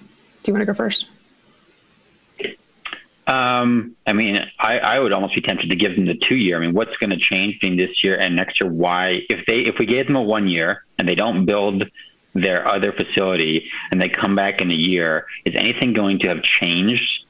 If we're going to say no tonight, let's say no tonight. But if we're going to say yes tonight, what's the difference if it's 1 year or 2 year? I think it just gives them the time they need to do their other project. And I think we all are hopeful that is going to happen, but COVID 2 comes around, or who knows what happens. I don't think what they're doing is such a disturbance to the community that they control and kind of manage that there's a reason not to give them a 2-year. I'm partially aligned on that. I think the best case scenario is everything lines up. They build the thing this year, it moves. They only have weddings this summer in this location. I think that is the best outcome, but things are weird, whatever could happen. And I wouldn't feel like it was necessary for us to review this again if they meet the requirements, if nothing about the conditions are going to change. I don't know if it's possible for us to propose up to 2 years, but as soon as the other place is available, then the opportunity to operate in this location goes away. Thank you, Commissioner Miller. Freeman, could you support something like that? Up to 2 years, but as soon as the other one is complete, this one ends and it moves to the other one. And Yumi, can we do something like that? If I may, I'd suggest if you wanted to go that route, to go the route of what was approved in 2019, where we did a 2-year approval with maybe with an auto renewal, maybe in 2022, where we take the time to check their complaint logs and make sure that there isn't anything outstanding that wasn't addressed. I mean, we'd be getting them on a weekly basis, so there wouldn't be anything new, hopefully. But it would just be for a 2-year time frame. Planning Commission, if you do want to see it in 2023, you can suggest that. That's similar to the 2019 approval. Or you can say if there aren't any outstanding complaints that have not been addressed, then staff can continue to auto renew this per our standard temporary use permit protocol. But the Community Development Director can always elevate it to the Planning Commission if desired. I guess I could imagine a scenario where the other facility is built that becomes a hotspot for weddings and events. And next thing the applicant says, well, we have an overflow, and so we would like to still do 3 or 5 or 7 weddings at Grays Crossing. I guess I still don't really have a problem with that, but I kind of like Yumi's suggestion as well. So I would be open to either. Commissioner Tarnay, to answer your question. Thank you. Okay, so how about if we did a 1-year approval, and then sort of that auto renew process where it would come to the staff? I get a nod from Commissioner Miller. How about you, Freeman? Is that if we did a 1-year approval with a sort of that auto renew thing for the staff for the second year? Yeah, I'm fine with that. Okay. Another is that auto renewal on the assumption that Freeman raised an interesting case of what if they have 2 spaces? Is that something that we need to decide right now if we support? Maybe that's the first question. Yumi? Or is the idea that once the other venues open, this group would not like to see weddings, would no longer like to see weddings at the Grace Crossing site? You could build that into the condition if you desire. I guess we'd have to find out what that threshold is. I guess it would be if it's open and ready by May of 2022. Occupancy permit. Yeah. But I mean, I guess that makes it difficult if they need to submit an application in September of 2021 and they don't know exactly what the construction timeline is. A question for the applicant: How easy would it be to tell someone who's reserved a wedding date at Grace Crossing in May or something, oh, actually there's this other place and it has the same capacity, but it's just a different location? Would that be a source of stress for you and the event planners to move this location in the spring? Hard to sort of predict. I think each person's going to honestly respond the same way. I mean, it's there are feelings in this. Your comment, yes. Wedding venues are probably in quite short supply, and so we might have a reasonable conversion ratio because the next best alternative is not very great. But it's a hard question to answer. I apologize. No, you're fair. But the idea is that there might be we're putting you in a position where there might be a time when you have to inform people you still have a booking with us, and it's a comparable location. Confirm that it's a comparable location that you would then move people between.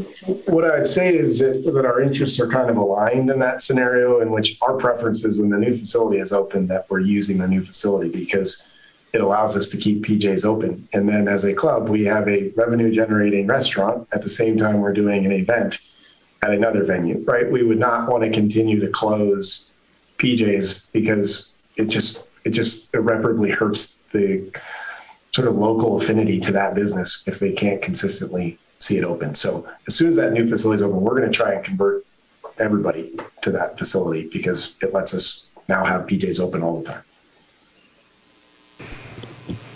Excellent. Thank you. One quick comment there, Susie. I guess I do actually have a problem with telling the applicant that they can, after this time frame, they can never have another wedding or another event at this facility. That just seems ridiculous for us to mandate that. I'm not sure that we're telling them that. We are just saying that they would then have to apply for a different temporary use permit, I believe is the case. Is that not? Yeah, I did ask that, and you're correct. We don't need to decide that now, and I would prefer to not overcomplicate this. So I retract that question. Cool. Thank you. Thank you. Okay, so does that, have we come to agreement that we would do, for right now, a 1-year renewal with an auto renewal up to the staff unless they choose to elevate it to Planning Commission? I got a nod from Ruth and a nod from Freeman. Okay, so you got that, Yumi? So then the next... Just for a quick clarification, do you still want it to be submitted by that time frame, the August to September time frame of 2021? There's still some weddings that will be going on, but if it's just staff level review, I mean, with the September time frame, there's more lead time to cancel a wedding. If it may, I don't know if it'll help the wedding party, but it'll give them a little bit more time. And a second question, what amount of noticing would you like? Do we want to open it up for noticing to all the neighbors, which we don't necessarily do for all temporary use permits, but for this particular project, we've been noticing all of the HOA. Or do we just want to rely on the complaint logs and try to encourage the neighbors to use the complaint log? So you're saying that this year you noticed the HOA, which then noticed all of the residences, correct? I did both. I noticed the HOA and I mailed it to every single resident or homeowner. And that would not be required if we were to do that auto renewal type? It's within your purview to direct what you would like to see. If you think receiving public comment, as we're seeing tonight, is beneficial.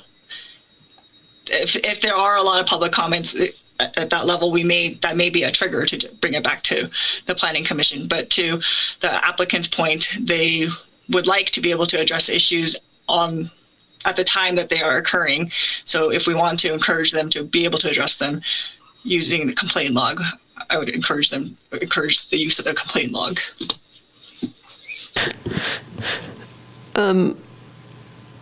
Okay, so I hear a couple of issues there. One is that we have to decide, it's also one of my bullet points here, that August 1st to September 21st, 2021 for any 2022 dates. So that was your original question. I'm sorry, Yumi, what was the second point there? How much public noticing would you want in the auto renewal? Okay. We could, in any application, just notice the HOA who does email blast their entire membership. So that could just be the middle ground. That sounds good to me. How about you, Commissioners Miller and Freeman? I tend to err on the side of public information. That sounds good too. I tend to err on the side of not overburdening our staff. So I think that email blast is fine, but I'm happy either way. I support that. All right, sounds great. We will stick with the email blast to the HOA. And then I ask a clarifying question? Yes, of course. Are you proposing a 1-year renewal, or sort of the ability, depending on, or just the ability, if we silo this particular TUP, setting aside the old Greenwood project, are you talking about sort of a 1-year auto renewal, or an auto renewal for the TUP in general that needs to be submitted for by August of any given year?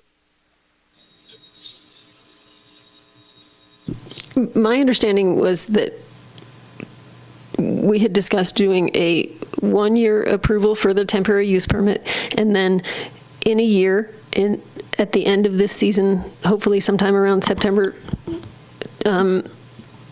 of 2021, it's up for auto renewal and it goes to the staff. If they do not have a vast amount of complaints in the log, then it's up to the staff to auto renew that for 1 more year.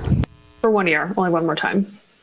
That's my And if any subsequent temporary use permits with music, amplified music after 8 p.m., that would come back to the Planning Commission. My understanding of our intent here, and obviously I invite my fellow commissioners to add or contradict, is that the original 2019 permit was 2 years. We agree that 2020 was bonkers, and we want to make sure that there's enough runway to get everything back on track and transition out into the other space without this having to be an onerous review process. But that we want to, it seems like we want to uphold that original 2-year phase out timeline. So I don't mean to make this too much of a debate here, but I wanted to sort of reiterate something I said earlier, that the original 2 years was not necessarily the intent to just have it be 2 years. That's quite frankly all we could talk staff into allowing us to sort of submit for.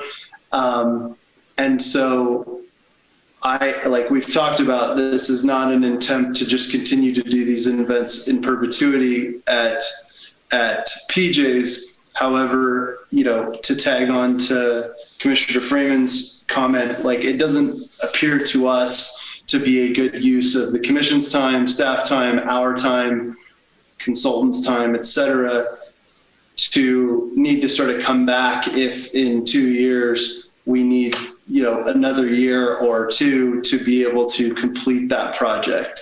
And so please don't take that as, anything other than it is, which is just trying to sort of not overburden the process and not use up a bunch of everyone's time. We do have the same level of commitment to the old Greenwood House project. And as we've said, we're heavily incentivized to do that project, and we would prefer not to close PJs on the weekends. So I just wanted to all that. I'll admit that I'm feeling a little confusion between the two members of the applicant team. On one hand, it could be done in a year. Another year would be a generous timeline to make sure it's done. And on the other hand, you're asking for in perpetuity forever. How long do you think it would, how many more years are you asking for, and why? But I think a couple of things. Like right now is typically when folks would be booking for the 2022 season. And so right there, we're already into the second year. So it sort of is easy to say that if we're another year out from now, we're talking about yet another year, which would, under the current regime that we're talking, would require another planning commission hearing to come back to.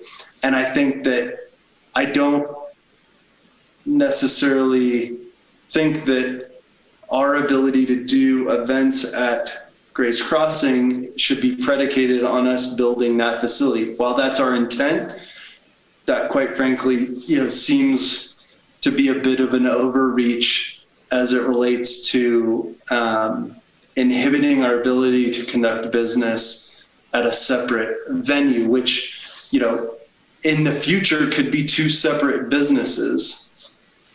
I think that might just be a point of disagreement between us, that they're not related. Yeah, I'm going to bring this back to discussion for the commission members. And I would like to suggest that we stick with the 1 year and then do an auto renew. Do we still have consensus on that from Miller and Freeman? Yeah, I think that's a good way to go. If in 2 years from now the atmosphere has changed, or these guys need to come back for something else, then let's come back in 2 years.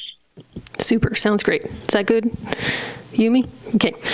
Then your other question, Yumi, was, do we want to have them, if it's just an auto renew, I think you were saying we don't need to have them come back quite so early as that August 1st to September 21st, September 2021. Is that what you were saying, Yumi? It was just a question if that's desired or not. I think there's benefit to the developer to get an approval as early as possible, as we are seeing here. Okay, and is it more onerous to the developer to come back before this season is finished? No. Okay. So that sounds good. It sounds like we should just stay with that August 1st to September, whatever that was, 2021. Okay. Is that good, Commissioner Miller and Freeman? Awesome. Checking that off the list. Okay.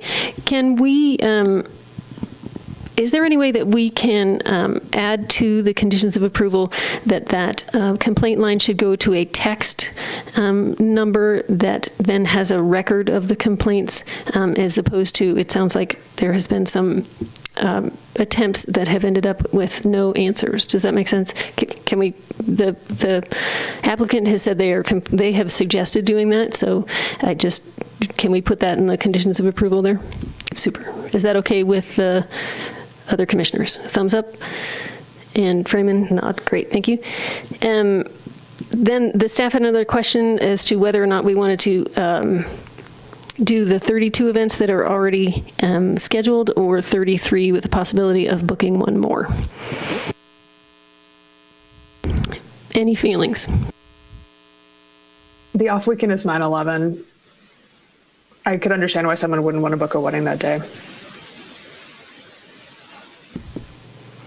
I'm not partial either way.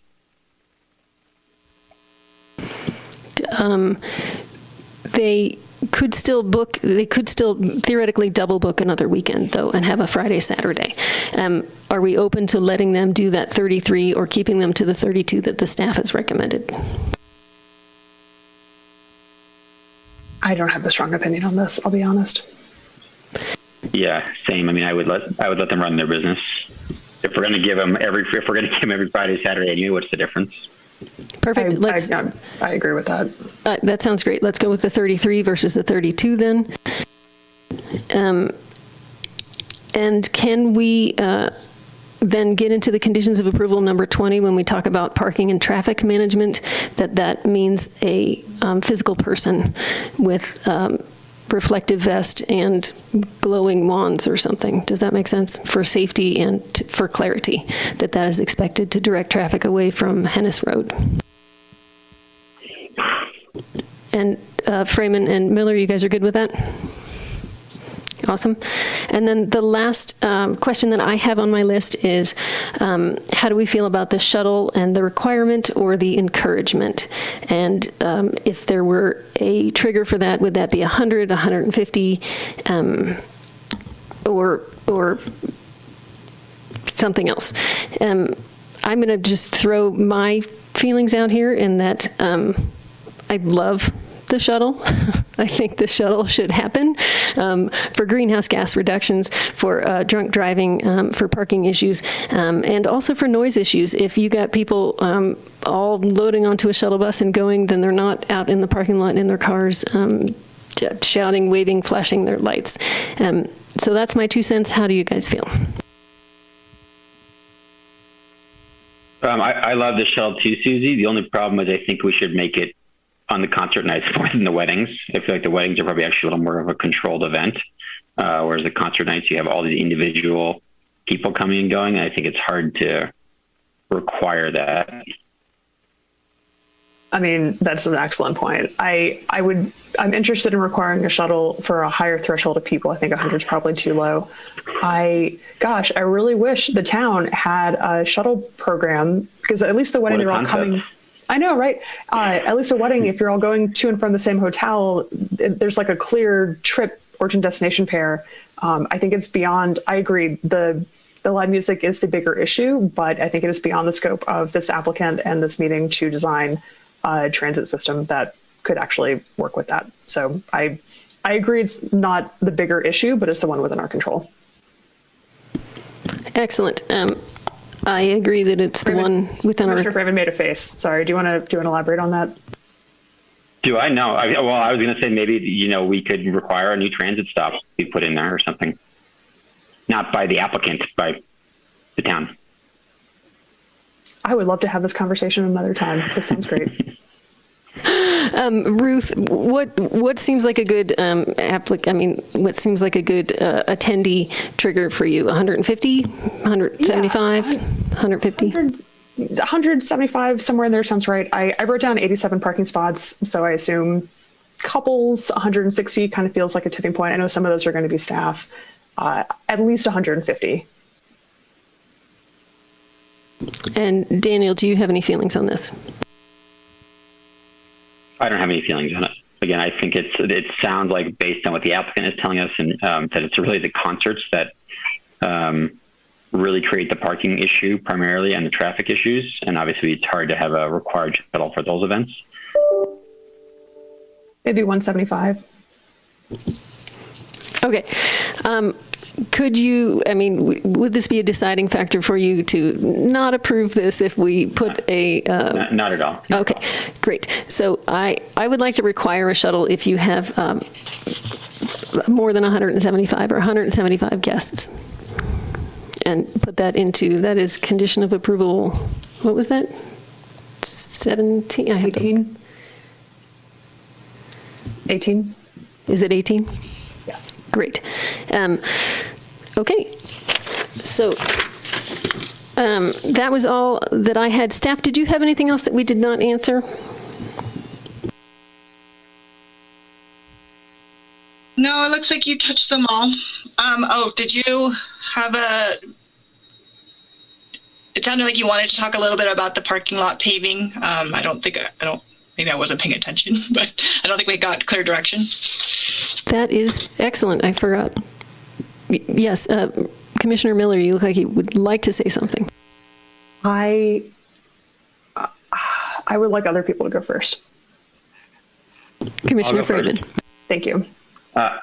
Previously, I thought the paving was a good idea, but then Ruth brought up a very valid point that once it's paved forever. And maybe it shouldn't be paved. Maybe they should just put more gravel down in the hopes that it won't be another permanent parking lot. Maybe someday it actually won't be parking. Whereas if it's paved, it will be parking forever. I'm glad that made sense. Thank you. I stand by that. Yes, thank you. Yes, when we originally talked about this, I was in favor of the paving as well, because of it does affect water quality. It's a town issue that we try and avoid having parking on non-paved areas because of entrainment of sediment into runoff. So I'm fine with not paving it. I am not a fan of paving the planet. But unfortunately, it seems like if they continue to do the public concerts, that they would then need to pave it. Is that, do the other commissioners agree on that? It sounds like more parking would not be the worst thing. More permanent parking would not be the worst thing. Regardless if they never do another wedding or concert there after 2022, they're still going to do golf events there. It is a golf course. And those events do fill up the parking lot. And so maybe it's worth having them pave. I'm open either way. I just want to consider the fact that, like I said, once it's paved forever. Yeah, and I want to be sensitive to the runoff issues. And if there are more people going to other events and this isn't, is this then the opportunity to instill a requirement? We're mostly talking about weddings verbally here, but this is also the temporary use permit for the public music. So, another alternative could tell them to put rocks around the perimeter of the parking area and put more gravel down so that it's at least defined.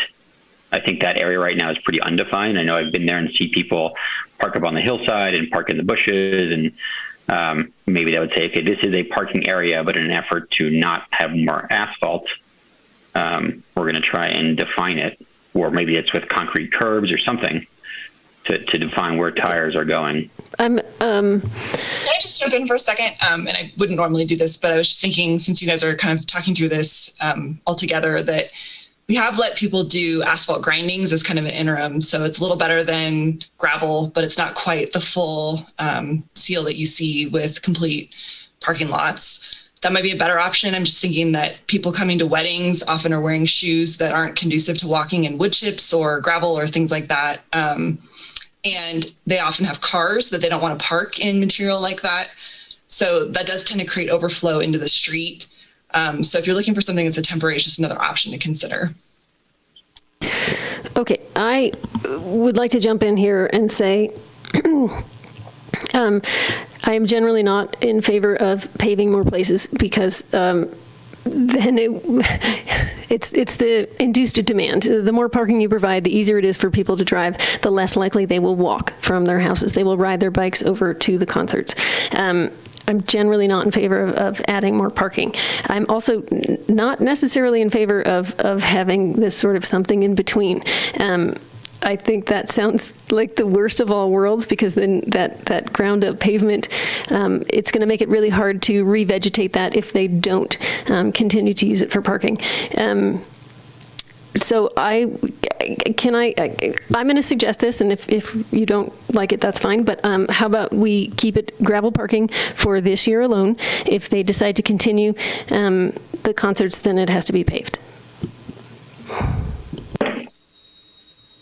I think that's a great compromise. The concerts or the weddings? It sounds like they do intend to continue the concerts at this location.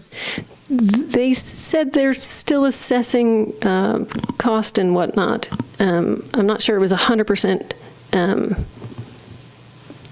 right.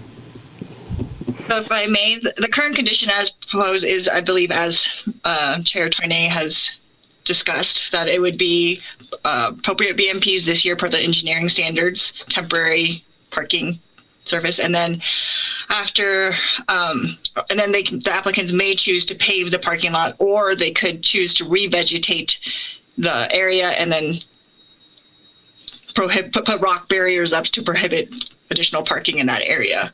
So I don't know if you want to keep that second part in there, would you allow them to revegetate the area? It also notes that if any future temporary use permits that request 200 guests or more, including community concerts, if they do come in for that, they would be required to pave their parking area. So it kind of leaves that open for discussion in September if desired. That sounds great to me. Is that I got a nod from Commissioner Miller and Freeman. I got a nod and a thumbs up. Okay. So I think that was all of the issues. Was there anything else, Yumi, or are we good? We're good. Awesome. And would anyone like to, actually, can staff bring up the slide if anyone were disposed to offer a motion? I can certainly try.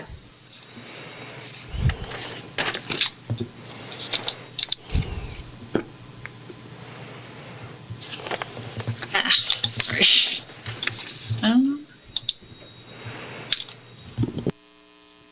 So it does not have the amendments, just to clarify for Planning Commission. The amendments you discussed earlier were that the temporary use permit is for 1 year for the 2021 season with a staff review auto renewal in 2022. And that'll be noticed to the HOA and will be reviewed at that September timeframe identified in the conditions. Anything beyond 2022, if there's amplified music requested beyond 8 p.m., that would return to the Planning Commission. The Planning Commission stated that they were okay with 33 weddings, so one unknown wedding date. Requested safety equipment for traffic attendants and required that the threshold for the shuttle requirement is 175 guests. And the text message notifications on the record? And then a requirement for the text message notification. The dedicated phone line with text, voice to text. And I that just the want HOA is, sorry.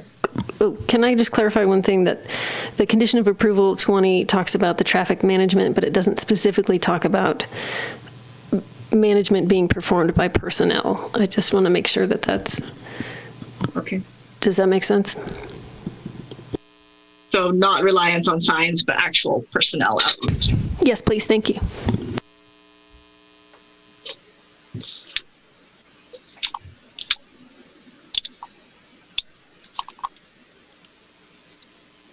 Can I ditto what Yumi said, or should I rephrase it? I can try. Okay. Ditto Yumi. I propose a motion to adopt the resolution as described by Yumi just now. I'll second the motion that Ruth made by Yumi.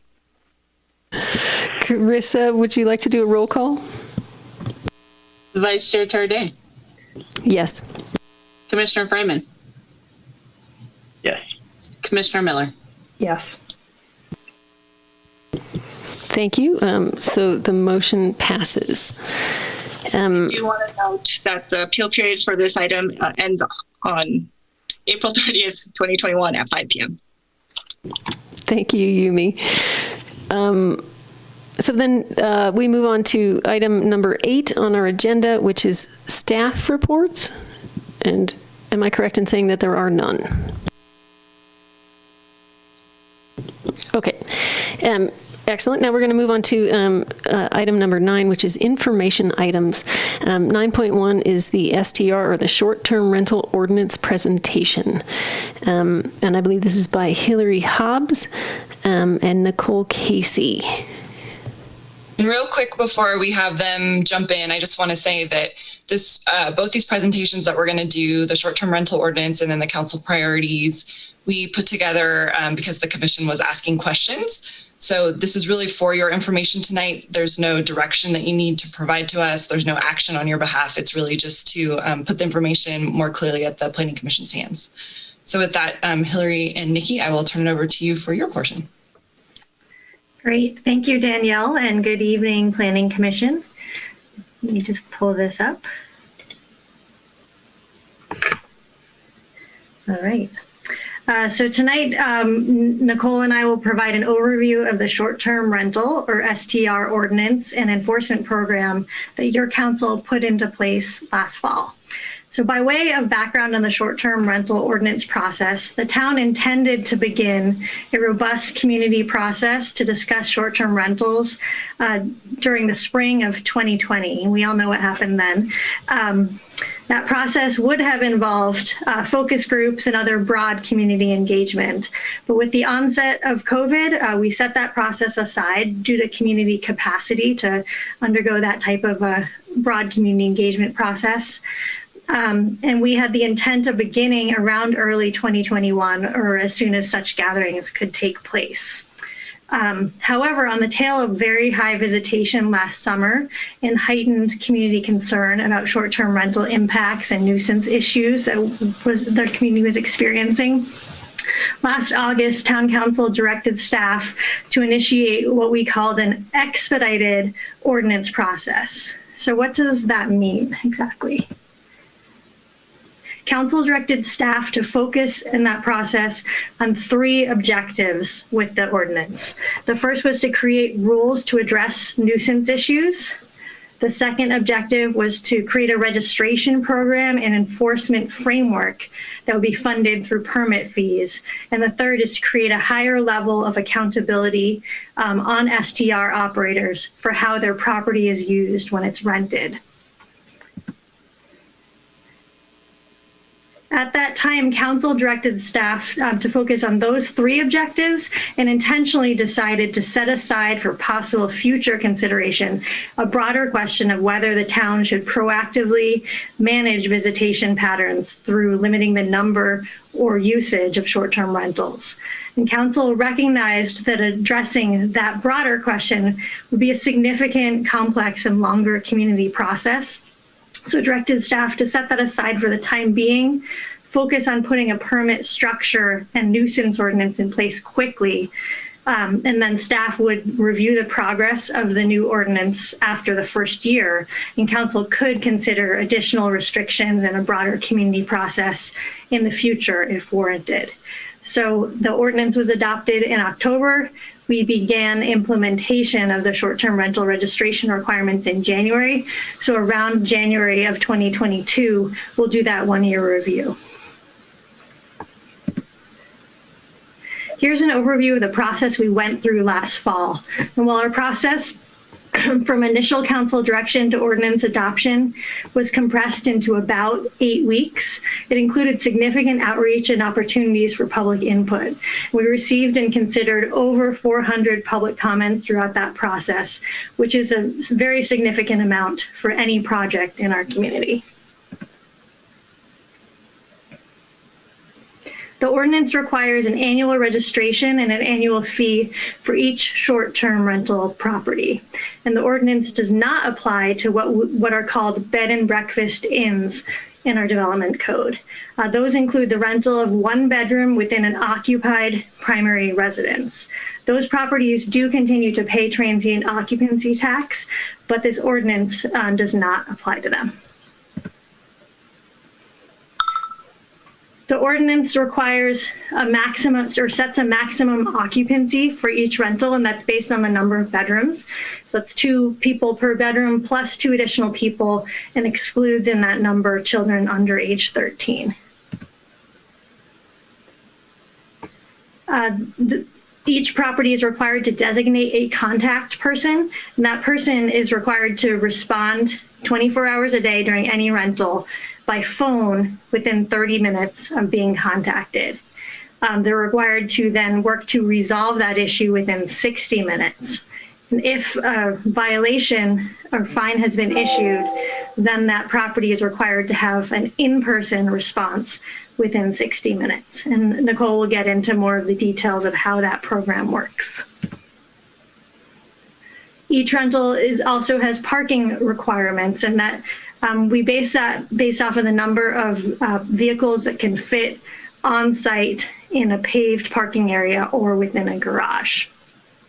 There is an exception for that for properties within the downtown mixed use area, which are permitted to submit an alternate off-site parking plan.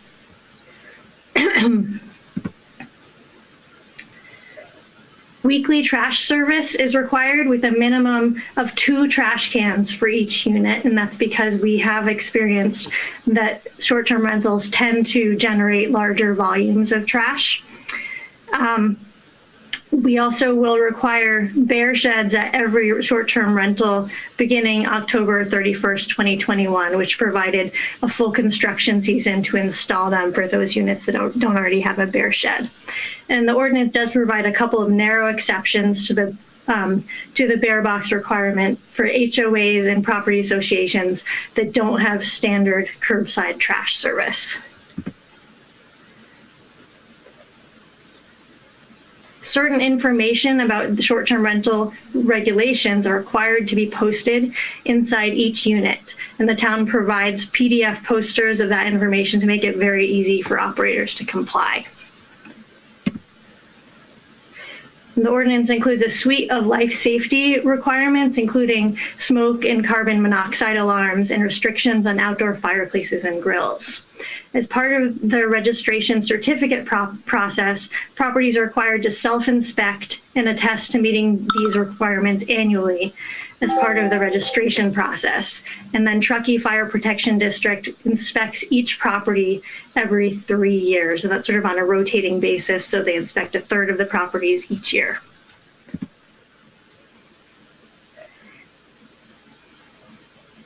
Each advertisement for short-term rental is required to list the maximum occupancy, parking capacity, and the TOT certificate number, which is the number that they're issued when they register. And that aids in our monitoring of compliance, and also make sure that that critical information is available for the potential renter. STRs are prohibited in properties with deed restrictions, such as affordable housing. Structures that are not permitted for occupancy, no camping on site, no subletting of short-term rentals. Most special events are prohibited, and ADUs are only permitted to short-term rent if they have a building permit dated prior to January 1st, 2020.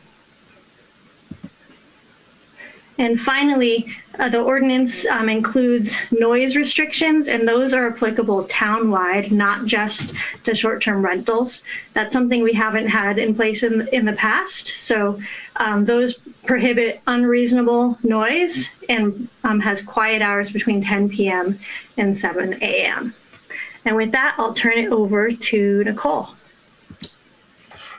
Good evening, Commission. My name is Nicole. I'm the finance manager, and the short-term rental staff is up here in administrative services with us. And our enforcement starts with the company Host Compliance. They actually have a proprietary service that helps us mine the address for all listed properties within the incorporated city limits of Truckee that have listings on sites such as Airbnb, VRBO. Their methods are proprietary, so I couldn't give you an exact detail of how they get those addresses. And then they help us make contact with any properties that they identify that we are not showing on our registered list. Next slide. So when we figure out the address for a property and we find that they're not registered, the town reaches out to those properties to get them into compliance and registered for the collection and remittance of transient occupancy tax. And now we've been working with Host Compliance for several years now, and now it also includes compliance with the short-term rental regulations. For properties that we reach out to and they don't ever get back to us, we do place a lien on the title to basically, it's just to get them to talk to us and so we can get moving forward and getting them into compliance. And we do look back 3 years for past due taxes once we get them to start paying. The new short-term rental permitting process is also a tool in our enforcement efforts. When we receive a registration, we verify the total advertised bedrooms on their Airbnb, VRBO, Evolve listings match to the town's permitted bedroom count. This permitted bedroom count also serves to help us determine their allowable adult occupancy. And any operators we find advertising an ADU on Airbnb, we verify whether or not they have a permit prior to January 1st, 2020. If they do not, then we deny their permit and we refer them down to Shauna and the building team to get permitted and then move forward with their non-short-term renting options. Registrants also have to upload a fire self-certification form, and this is verified. It's verified that they meet all the requirements of that fire self-certification form once every 3 years by the Truckee Fire District. If the property is downtown, they have to submit an alternative parking plan. We haven't received any of these types of registrations. Otherwise, we just verify that they have on-site paved parking. So the complaint process is probably like the bread and butter of our enforcement activity. Our goal with the complaint process is really to instill a good neighbor mentality into our short-term rental operators. And how it works is a neighbor can call in or use the Host Compliance website to submit a complaint. Once that complaint is received, an automated call goes out to the operator or the owner of the property, and the Host Compliance is going to be adding text soon, so that'll be an additional way we can contact those owners. The contact then has 60 minutes to resolve whatever issue the complainant has been calling about. If the complainant has the option, they're not required to, but they have the option to get a call back after 60 minutes to verify that the issue was resolved. If it's not resolved, they can relay the status to the Host Compliance phone operator, and then they're forwarded to dispatch. So if it's like a noise complaint and the noise is still occurring, they can get forwarded to dispatch to get immediate resolution. And if we don't, if the complainant doesn't request a call back, we don't have verification that the issue was resolved, then town staff does go out to the property at that point and ensure that we gather evidence if we need to open a code compliance case or ensure that the issue has been resolved at that point. So what happens on those unresolved cases? Either code compliance, one of our STR short-term rental staff people or a CSO actually goes out to the property to take photos to gather evidence. And that's what we could use to start a code compliance case. We have the ability to cite up to $500 per day for a first violation and up to $1,000 per day for a second violation. Currently, we're using the standard code compliance citation. So we're doing $100 for the first violation, $200 for the second, $500 for the third. We're keeping this tool in our tool belt in case we have anybody who is just creating an extreme nuisance for our community. And if a property receives 3 violations within 12 months, the town can revoke their permit to short-term rent for up to 12 months. After that 12-month period, they could reapply. On any complaints where the issue was resolved, town staff is still reaching out to the complainant just to let them know, like, hey, you've been heard, and also to the operator to ensure that they understand the standards and see if there's anything that, any information or tools that we can offer them to help prevent the same issue from happening in the future. And just kind of trying to instill in them that good neighbor mentality. And this is, a new program for the town, and we have had some road bumps, and we're working to not only have a reactive enforcement effort, but also a proactive enforcement effort. We're currently working to hire a code compliance officer that's dedicated to just responding and working on short-term rentals. And once we get that person on staff, we're going to work on more proactive enforcement efforts, reviewing people's advertisements on a periodic basis, and more ideas to come to help, alleviate the issues that do come with having short-term rentals in our community. And I think I already went over that one, so I think we're done.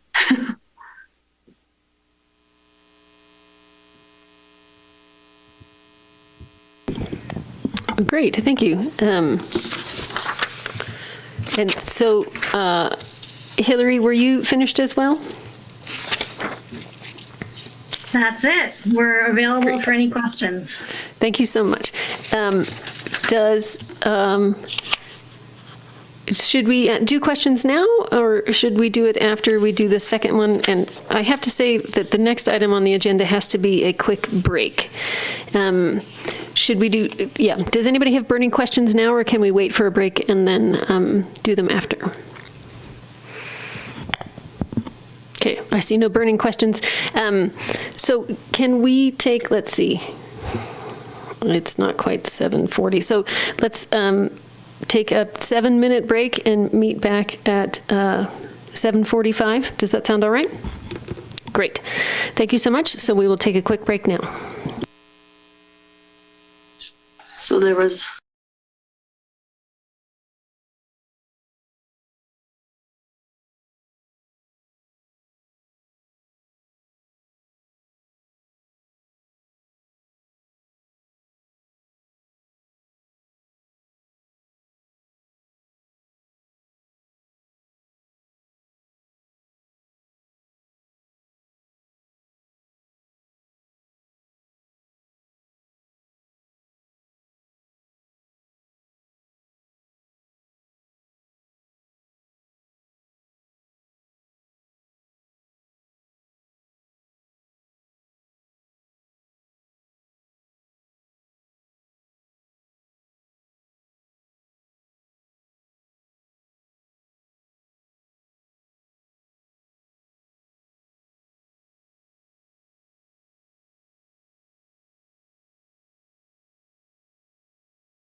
Okay, it appears to be 7:45. Do we have our commission members back on?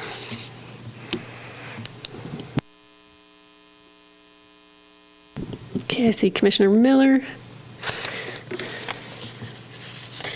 and Commissioner Freeman. Alrighty. Okay, thank you for that quick break. Is there any commission questions for the staff about the STR ordinance presentation? And Commissioner Miller, if you would like to go first. My noticeable sigh as I was thinking about it.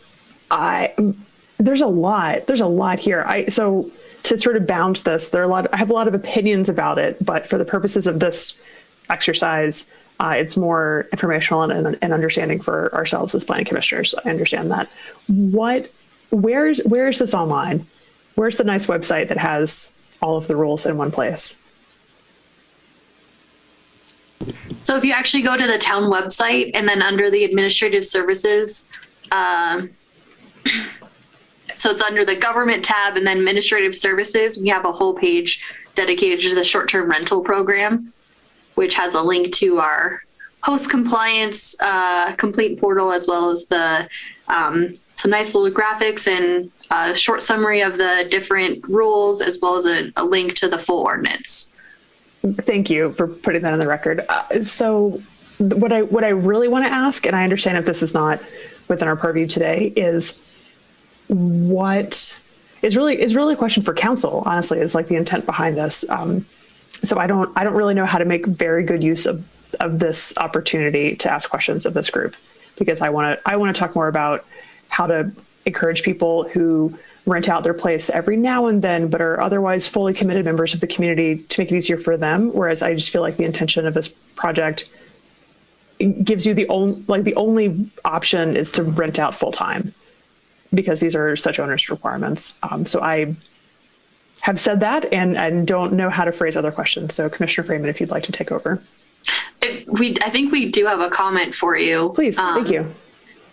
The town does have a long-term rental grant program that Shauna and the housing department are running.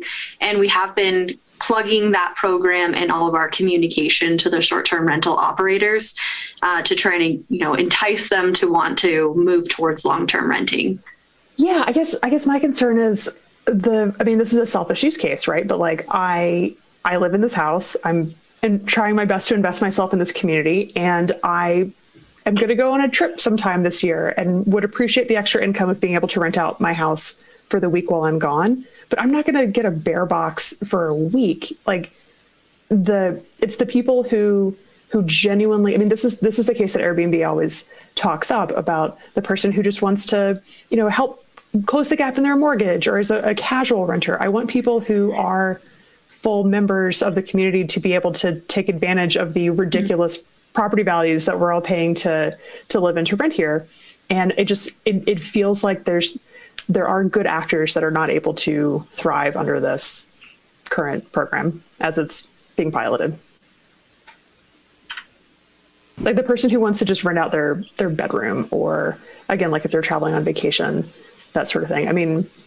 Go ahead. Thank you. Oh, sorry to interject. I think that what we wanted to do was have a starting point. And so the council's going to do a check-in in a year. And all the finance team, everyone who's been working, we have more than just finance working on it. We have kind of a group from all divisions who've been kind of tracking, things that pop up. We're kind of noting when people, ask us questions, what those are, so that when council does their sort of check-in, and they can decide about this program, like what are some other things that we just, didn't think about, is it still just a nuisance issue? Does it go beyond that?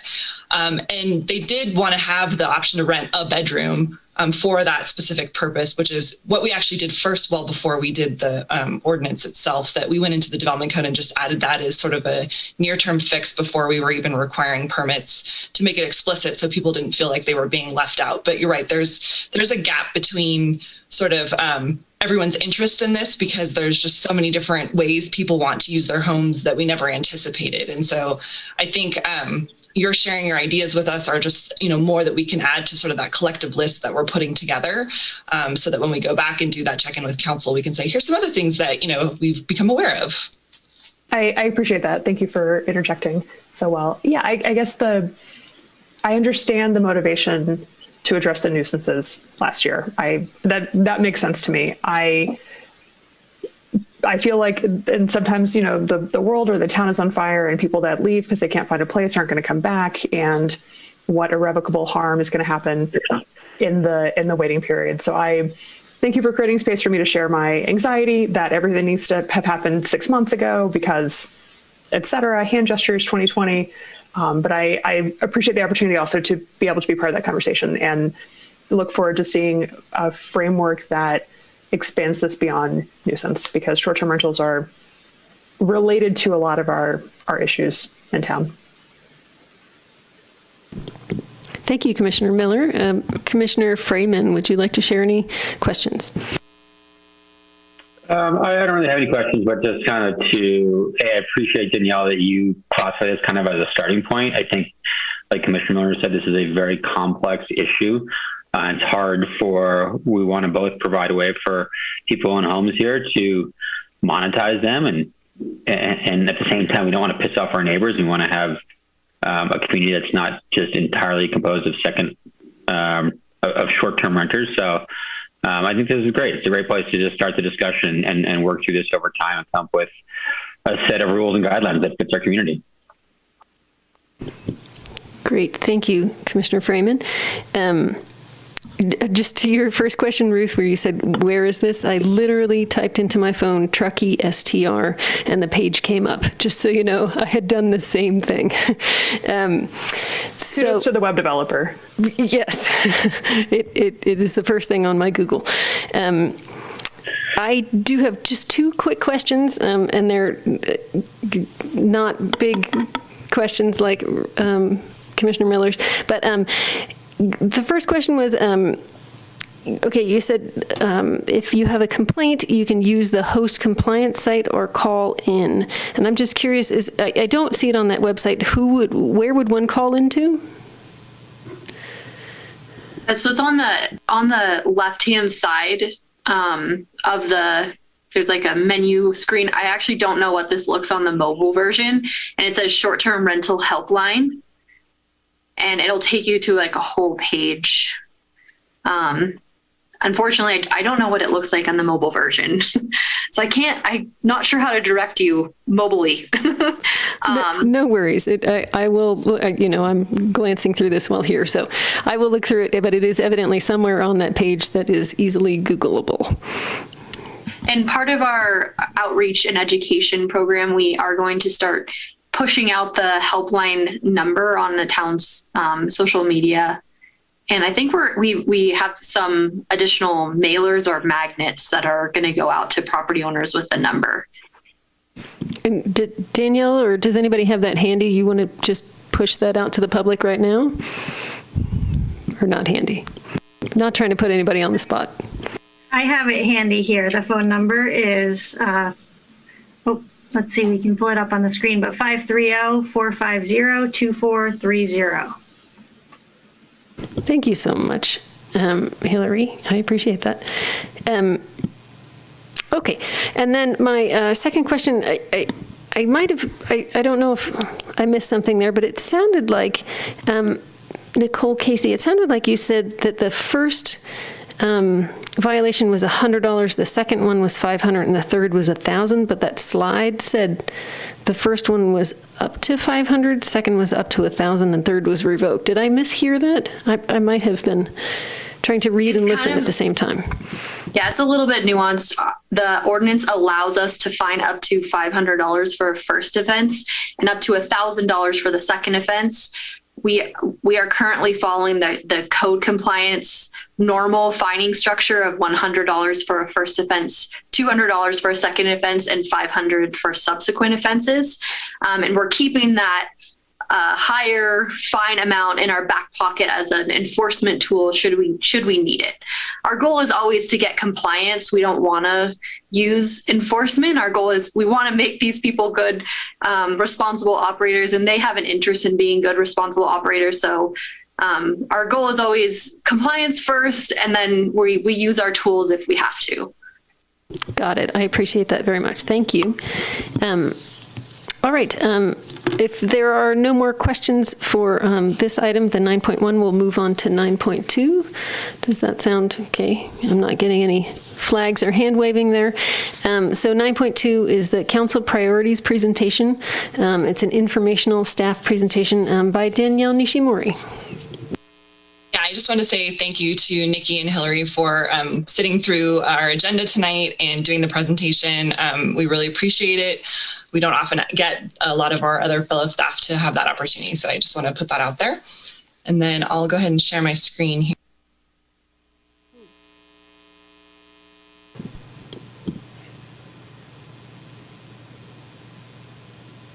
Danielle, did we lose your audio? No, I just muted myself. Can you hear me now? Yep, no, you're fine.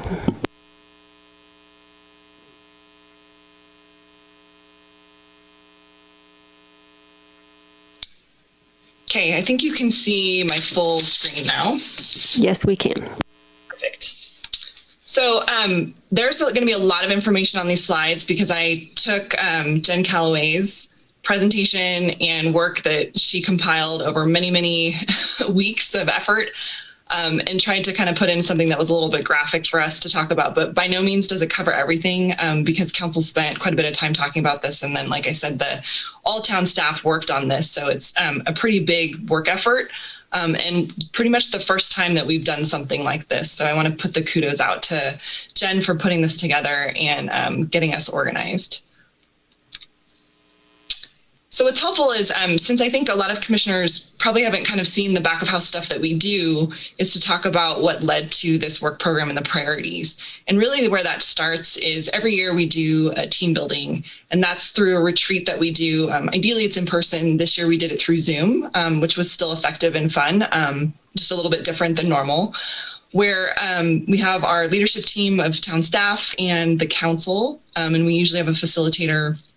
And as part of that, we talk about a variety of things from sort of getting to know each other to ultimately what are our priorities for the next year and how are we going to kind of work on those. So it was helpful because we have new council members. It's helpful, I think, because we have new planning commissioners to kind of understand that the council really is the body that sets the policy for the work that we do. The staff are the ones that do the roadmap ultimately through the town manager's guidance to carry that policy forward. So when we do have very defined priorities, it's much easier for the staff to stay on track and be able to meet those goals that satisfy those priorities. We know that there's things that always come up and we're ready to kind of tackle things as we need to. But ultimately, if we have that overarching kind of perspective, then it really does allow us to do the work that we need to do. Where that comes into play for the Planning Commission is that, and you've seen this already, is Planning Commission gets to have an advisory role when it comes to policy work. And although the Planning Commission has many other roles, primarily doing development review, you have experienced this with development code updates already. And then you will see it with some of this work, the work program, the tasks themselves. Some of that will come back to the Planning Commission over the next couple of years. Most closely, though, will be the general plan update and the work with that, because there's going to be a lot of kind of group discussions at the Planning Commission level about different things that you need to make a recommendation to the council for them to consider. So this is well timed, I think, for us to talk about this because it will factor into some of the different agenda items that the Planning Commission will see over the next year. And I pulled this slide out of some of the work that the council did kind of early on in the first day when they did the team building back in February. And the facilitator kind of asked the question of, you as individual council members kind of, what is your vision for Truckee in the future? And so what's on the screen here is the collection of all the different perspectives that were brought up. But what's interesting is that when each individual council member heard kind of everyone else bring up their vision for the future, there was a lot of nods and support for each other and kind of this recognition. And I think it just reflects the community overall too, that what we've heard, through past councils is, true connection to the community. That's one of the main reasons that people come to Truckee. It's why we stay in Truckee. It's part of our character. It's part of our DNA. But it kind of went beyond that with this discussion this year to kind of broaden out to embrace more so the environment and then sort of this balance of equity. So things that we knew we would kind of expect, a sense of place, town character that we've heard, for many years with our leadership team. But then again, kind of broadening out and having this look at making sure that all community members kind of have equal access and opportunity. And it does dovetail somewhat into, I would say, the revised vision statement that we put together for the general plan too, that a lot of these things are already integrated in there without the council even having read that or thought about it. So it's just part of, who we are as a community.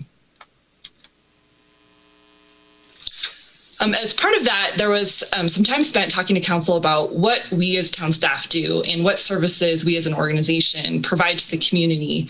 And we have a lot of core services. That is the majority of what we do. This is our day in, day out. We have to do these things in order for us to function and provide support to the community. We're going to process payroll. We have police officers who are doing their work out in the field. We're always going to have a building counter. We're going to have, work done in our admin services. We have an attorney. All these things are things that are going to continue to go on. They do require a lot of our time. So when it comes to council priority setting, oftentimes there's interest in having really big goals that want to get implemented in a quick turnaround time frame. And so we'll have the discussion with them about we still need to provide a high level of service, and those come in with our core services. We do have some, kind of buffer time that we can spend doing other priorities. And that's really where council had to get in and discuss, what are those priorities for sort of that available time that we have left. In a normal scenario, that's probably somewhere between 10 and 20%. Under COVID, because we've spent a lot of time doing new tasks that we never thought we would do, it reduced that capacity somewhat. And that's okay. I mean, we're here to be responsive and adaptive to what the community's needs are. And the staff spending time working through whether it's outdoor dining or providing opportunities for new grant funding or helping people figure out how to pay their rent, those are all equally important. But it doesn't always leave a lot of extra time to do kind of the fun projects that everyone wants to work on that we know would have great community benefit. So on the screen here is the list that ultimately the council kind of whittled down. They started with a much larger list and kind of got to this point. So I don't want you to think that because this is all that's on the screen that there wasn't additional discussion. There was a lot of discussion, and a lot of these had sort of sub-bullets and things that council wanted to prioritize, which kind of came out more in the work program ultimately for us to be able to reflect all of that. But as far as what they brought forward, housing still a huge priority. Reducing greenhouse gas emissions. And we've talked, I know Commissioner Miller, you're on GPAC, so we've talked about quite a bit about sort of, us as a community and reducing greenhouse gas emissions and how that's not been within the current general plan that we have. And that's, this emerging trend in the community that we really need to prioritize, and council recognized that and really wanted to be a leader. They've done that with some of their renewable energy goals. And they really want to push to make sure that we have, our climate action plan ready to go as soon as we can. Enhancing our communication and public outreach, and as part of that, more at a community-wide level. So whether that's English as a second language, it's our Latinx community, it's you're a tourist, you're a second home, or whatever it is, that there's less interest in having distinction and more interest in kind of talking about equity and unity within the community overall and how we do our communication outreach. So that was something new that we hadn't kind of talked about more holistically, even though that's a task that the staff had been doing. It was really to highlight that they'd like to spend more time kind of working on that. Also to invest in key infrastructure. And I would say that a lot of that was on things that we could do better, not that we're not doing, but we could do better. Better transit alternatives, having a new library. We don't have a new facility, looking at opportunities for bike trails, ways to get people out of their cars, all of that. And then one that I think has been on everyone's mind is really just about our emergency preparedness and being able to kind of be prepared in the event that we do have a wildfire. So as I walk through some of these things, you'll see kind of how their goals and different ideas kind of factor into all of those. We have a graphic now. So every year when we put together the council goals, they go up in council chambers. And unfortunately, we're not all in there yet. We will be soon. You'll see this graphic. So it's nice that we have an illustration to kind of remind people of what the council's goals are for the next 2 years. Which then translates down into, well, how do we achieve these goals, given that we have a lot of our core services we need to provide, but we also have some new things that we want to tackle. So that comes into the work plan, how we're going to dedicate our staff hours, what we're going to spend time on. Are we going to do research? Are we going to change policy? Are we going to create new policy? Are we going to fix something that could be done better? Are we going to do something new and different? What it also does is helps council with sort of their clear expectations. We understand their expectations. We're able to say as the staff, here's what we're capable of doing with the staffing that we have. Here's our expertise. Here's where we need to pull in consultants. It helps the community to kind of understand the same. Maybe we don't have capacity to do all these things, but we can do half these things. This year we can push some of it out to the next year. And I really like number 3, talking about sort of energy and enthusiasm around different topics, is how do you get the community engaged when they're being pulled in so many different directions? And so by having a focus with goals, it really does get the community kind of understand, like, these are the priorities. I'm going to hear these topics this year, and I'm going to engage myself because these are things that I'm also interested in. And so because we had such a volume of work, we are doing a 2-year program to implement these goals, which again is a little bit different, but a lot of them are things that are ongoing that we're already doing. Some of them are to reflect an ability for us to do that additional research and come up with new ideas, new ways to do things, or just new policies that we haven't created in the past. And I pulled this straight out of Jen's presentation, that this is an ambitious work plan. It will stretch us because it is ambitious, but it does come with target dates so that we can try and stay on track. And then with the quarterly check-ins, that provides an opportunity for the community to understand, how we're doing on our progress, or if there's anything else that came up that we didn't anticipate, is that using our staff time in a different way? So the rest of this presentation is going to focus on sort of those major kind of topics that the council had as their priorities. It'll have the goals listed, and I copied these almost verbatim, in part because if someone wants to come back and look at the presentation, I felt like it was important to have those listed. And then what you'll see is some bubbles that kind of show the different tasks that we're working on. What I didn't do is put in all the dates, and I didn't put in all the tasks because it's so much. So if the commission's interested in having that level of detail, we can send you the spreadsheet that has that more clearly specified. I figured for a presentation tonight, having that kind of more pulled back perspective will just give you a flavor of the variety of things that are really those priorities. So starting with housing for our workforce, which again, this has been a continued priority. I would say that council's really more focused on, keeping the community an authentic community and ensuring that, whoever our community is made up of, that if people want to live here, they want to work here, that we provide a variety of opportunities for them to do that. Some of that would involve looking at our current policies. So that's kind of the goal number 1, update our land use documents. We've had a lot of changes in state law. We do have a lot of process for people to come in and build housing. And so is what we have in our regulations appropriate? Do we need to change it?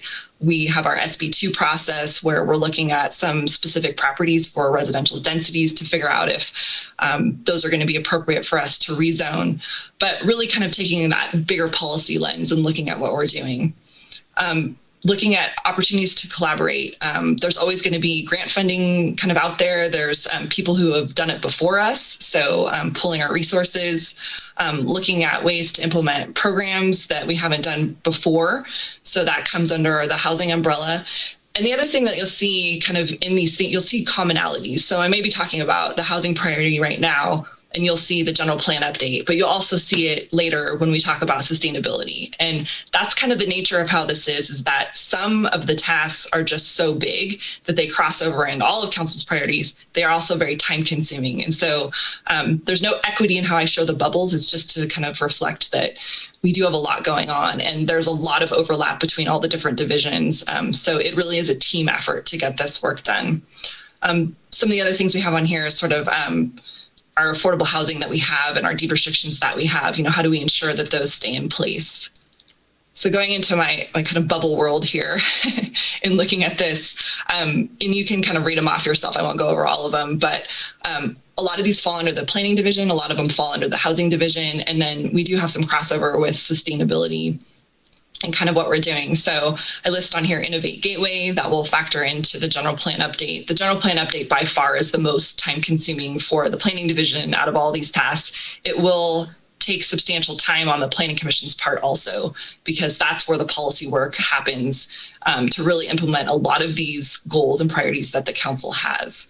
So there's a lot of opportunity in there, and we're just starting to dig into that with the land use alternatives, and then we'll get into it more seriously after we finish the land use alternatives portion. But with that, we're talking about adding additional staff. I put on here the STR ordinance update. So we just talked about that there'll be that 1 year check-in for us to kind of reflect and talk about, is there an overlap with our STR ordinance and affordability of housing? So we have that opportunity. And then really, again, digging into the policies that we have. Is there anything that we have in our regulations that are prohibiting the ability for us to create housing or preserve housing or provide new housing opportunities? So that's going to be a really big focus. So going back to another council priority of climate action sustainability, and again, they're not ranked. So even if I talk about housing first, council treats all of these priorities, at an equal level. They're all equally important. We just have to put them on the screen somehow. It really does come down to the climate action element that we're going to do. And I know there's been some community discussion about, well, everyone else has a climate action plan. Are we going to do that? Or why are we doing an element in the general plan?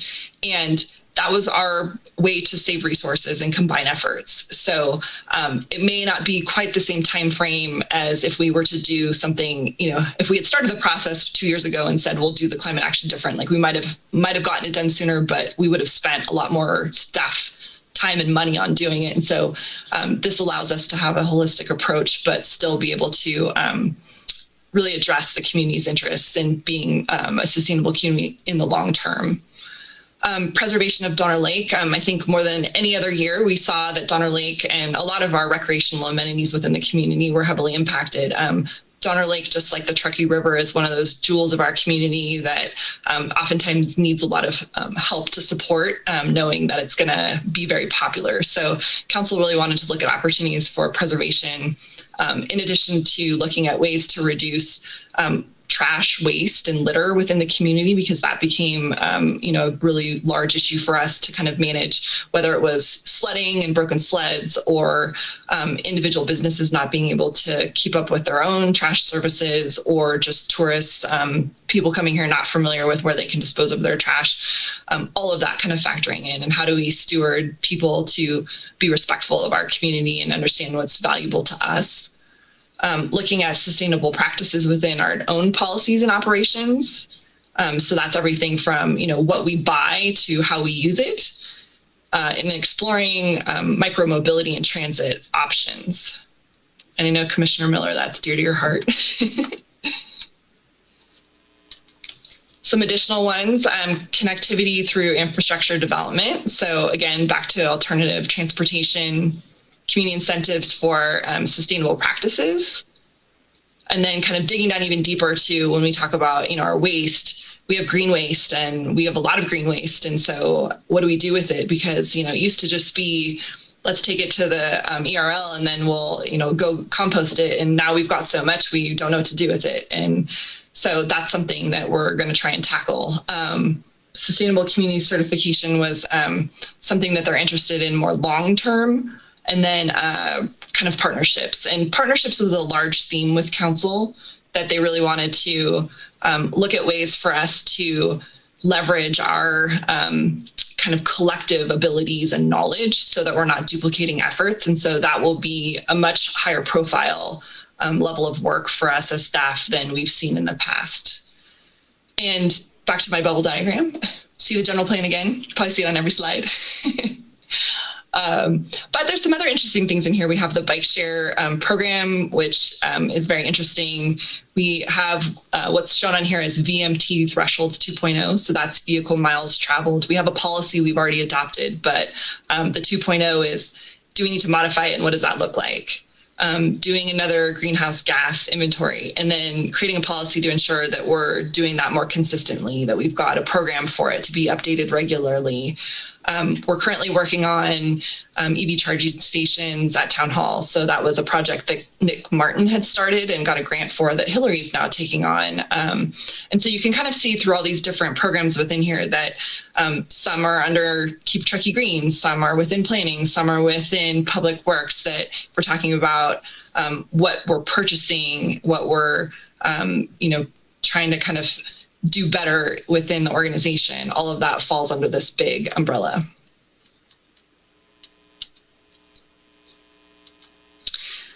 Communications and community cohesion. A lot of effort on our website because that is a good communication tool for us. And we've looked at different ways to make that effective, but we can always do better. And part of that too is kind of defining, what our communication plan and policy is. How do we, again, leverage our partnerships with other community groups and organizations to kind of share that information, whether it's just our website or in how we engage our community. So looking for different tools for that. And then just our relationship with our residents and our visitors, our relationship with our decision makers as a staff. So that's a new kind of area of focus for us to kind of work on collectively. And not that we, again, haven't been doing that, but there's always new tools coming out, right? So we want to make sure that we're reaching people in a way that they want to receive the information as that technology is changing. And so we've been adapting to that for some time now, and it's helpful to have full-time staff to do that. So you can kind of see on here some of the things that would help with that.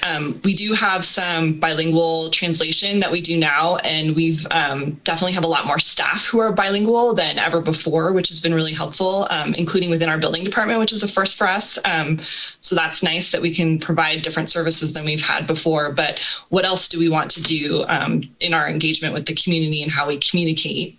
Some of that could be new software. So we've talked about that with the general plan update of having new tools, but there are other tools out there too that we'd like to kind of look at and see if we can do something different.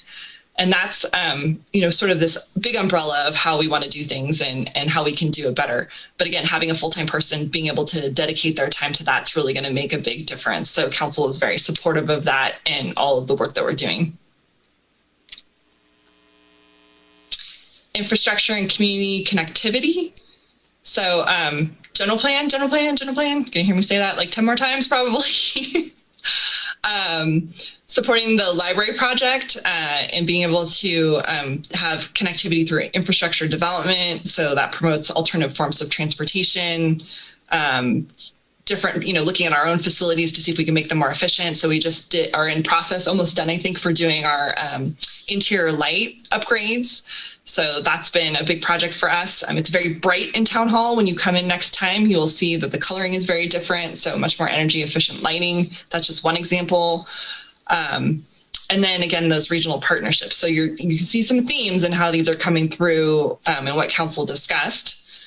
Some discussion about downtown infrastructure specifically, and then our transit operations. So some different ones on here, parking strategic plan. Do we want to build more parking at some point? And if we're building it, where is it going? And how does that relate to transit? Are we going to look at micro transit downtown? Is that something that could be, effective for us to put our efforts into? Adding additional trails like the Legacy Trail to ensure that we have other opportunities for people to get around town that don't require cars, or at least can minimize the amount that they're using their cars. Our West River site, so Hillary has been working on that one. And we have some other interesting things that are in here that you maybe wouldn't expect, like a sidewalk vending permit. But that is something that the state allows, and we don't actually have our permit outlined for. And so we haven't been able to prioritize that. And so we lumped this in as this is a goal that we want to achieve this year so that people have another opportunity for financial means within the community that they didn't have before, because they didn't probably even realize that that was something that they could do. So those are just a few examples. And then going to our last priority of emergency preparedness, this is very important for the community in so many ways. It's not just kind of wildfire preparedness and evacuation, but it's really fundamental to how we take care of ourselves as a community and the land surrounding around us, because what happens in Placer County, Nevada County do have an impact on us. So our ability to communicate about what each of us is doing, what's effective, kind of our own internal policy documents that we have about what our protocols are for things, our finances in case something did happen, our ability to kind of reduce our fuels that we have within the community are all, just so important.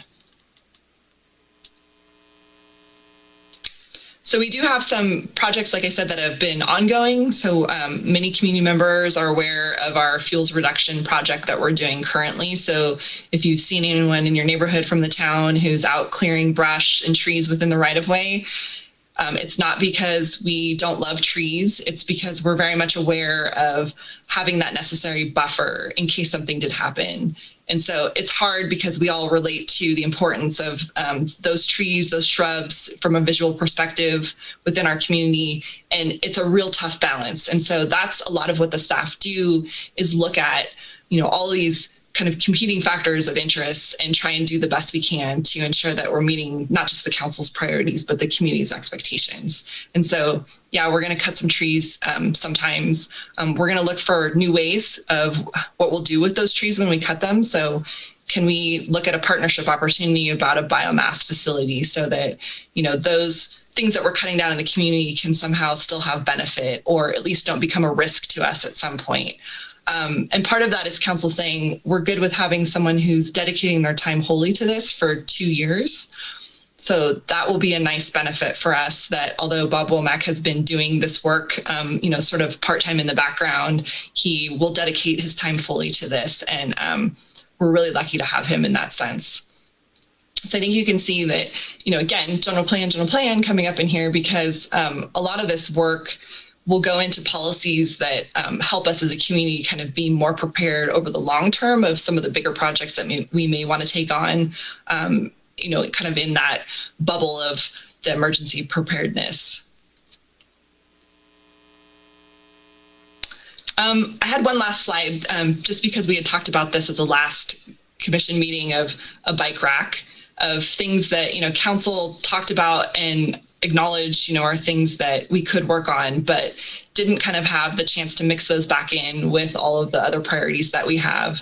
So something like doing a transfer development rights program now, we didn't include in the work program. And it's not that it's not important. I think it's that it could be, 3 years out, or it becomes, something that's put in the general plan to recognize that we want to refine the policy that we have in there now, to look at that as an opportunity.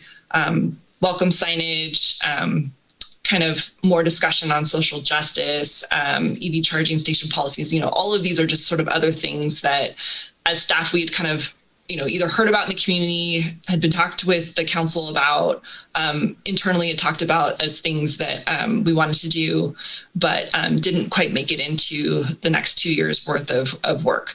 So again, council had to pick and choose, which is not an easy thing for them to do, not an easy thing for us as staff to recommend, because we always want to meet all of their expectations. But at some point we have limited capacity and we can't burn ourselves out trying to jump over every single project and get it done as fast as we can. So that's why we put together the work program to meet these goals. And I don't have any other slides for this. So I think, like I said, I'm more than willing to give everyone the spreadsheet so that you can see more clearly, beyond my bubbles that I put on here, that there is a lot in there for us to work on over the next couple of years. And a lot of it will, like I said, filter down to the Planning Commission. But I wanted to kind of give you that high level perspective since you were asking questions and kind of wondered, and I thought that would be a good opportunity. So with that, I will end my slideshow. Thank you so much, Danielle. So now we have an opportunity for commission questions for staff on this. I can't see anybody right now, but if either of our other commission members have questions, please feel free to speak up now. Seeing no one else unmuted, I will go first. I love the idea of having plans. My professional role as a product manager is all about balancing user needs, engineering restrictions, constraints, all of this, and being transparent. So this feels good that it exists. My feedback would be, and I understand this is feedback that is too late for this process, and it's a 2-year plan. So just to say it, thank you for the space, is that I see a lot of things called goals that feel more like programs. What I'd hope to see was more of a strategic outline. I had a wonderful manager a couple jobs ago who got on me for calling everything a goal. The goal is to launch a program. The goal is to do whatever. And I've deeply internalized his feedback that the goal is to reduce climate change-inducing gases. It's to reduce waste. There are specific outcomes that we want to achieve that can be reached through a variety of projects. And what I'd like to see town staff get in more of a habit of doing is outlining what is the thing we're trying to do and making that be distinct from all the ways that we're going to do it. Both because, let's say you have a very eager new resident planning commissioner who wants to throw 20 different bike projects your way. It'd be really helpful to say, actually, what we're trying to do is manage parking or VMT or green, or like they're all different and they all have slightly different supporting projects. So having a transparent and consistent framework to be able to organize a deluge of new ideas also helps those new eager people know what we're actually trying to optimize. Oh, if it's VMT, here's what we need to be doing. And then be able to review the proposals and say, well, this one's higher impact, lower cost. You can imagine that cost impact table. But the fact that we have bubble sheets makes me think that, it's a political process. It's not technology design. It's not software design. Some things are going to have more support for more nebulous reasons. And I understand and respect that. But I hope to see us move in a direction where we can separate the thing that we're actually trying to achieve and a clear-eyed, transparent review of the things to get there, that cost-benefit analysis.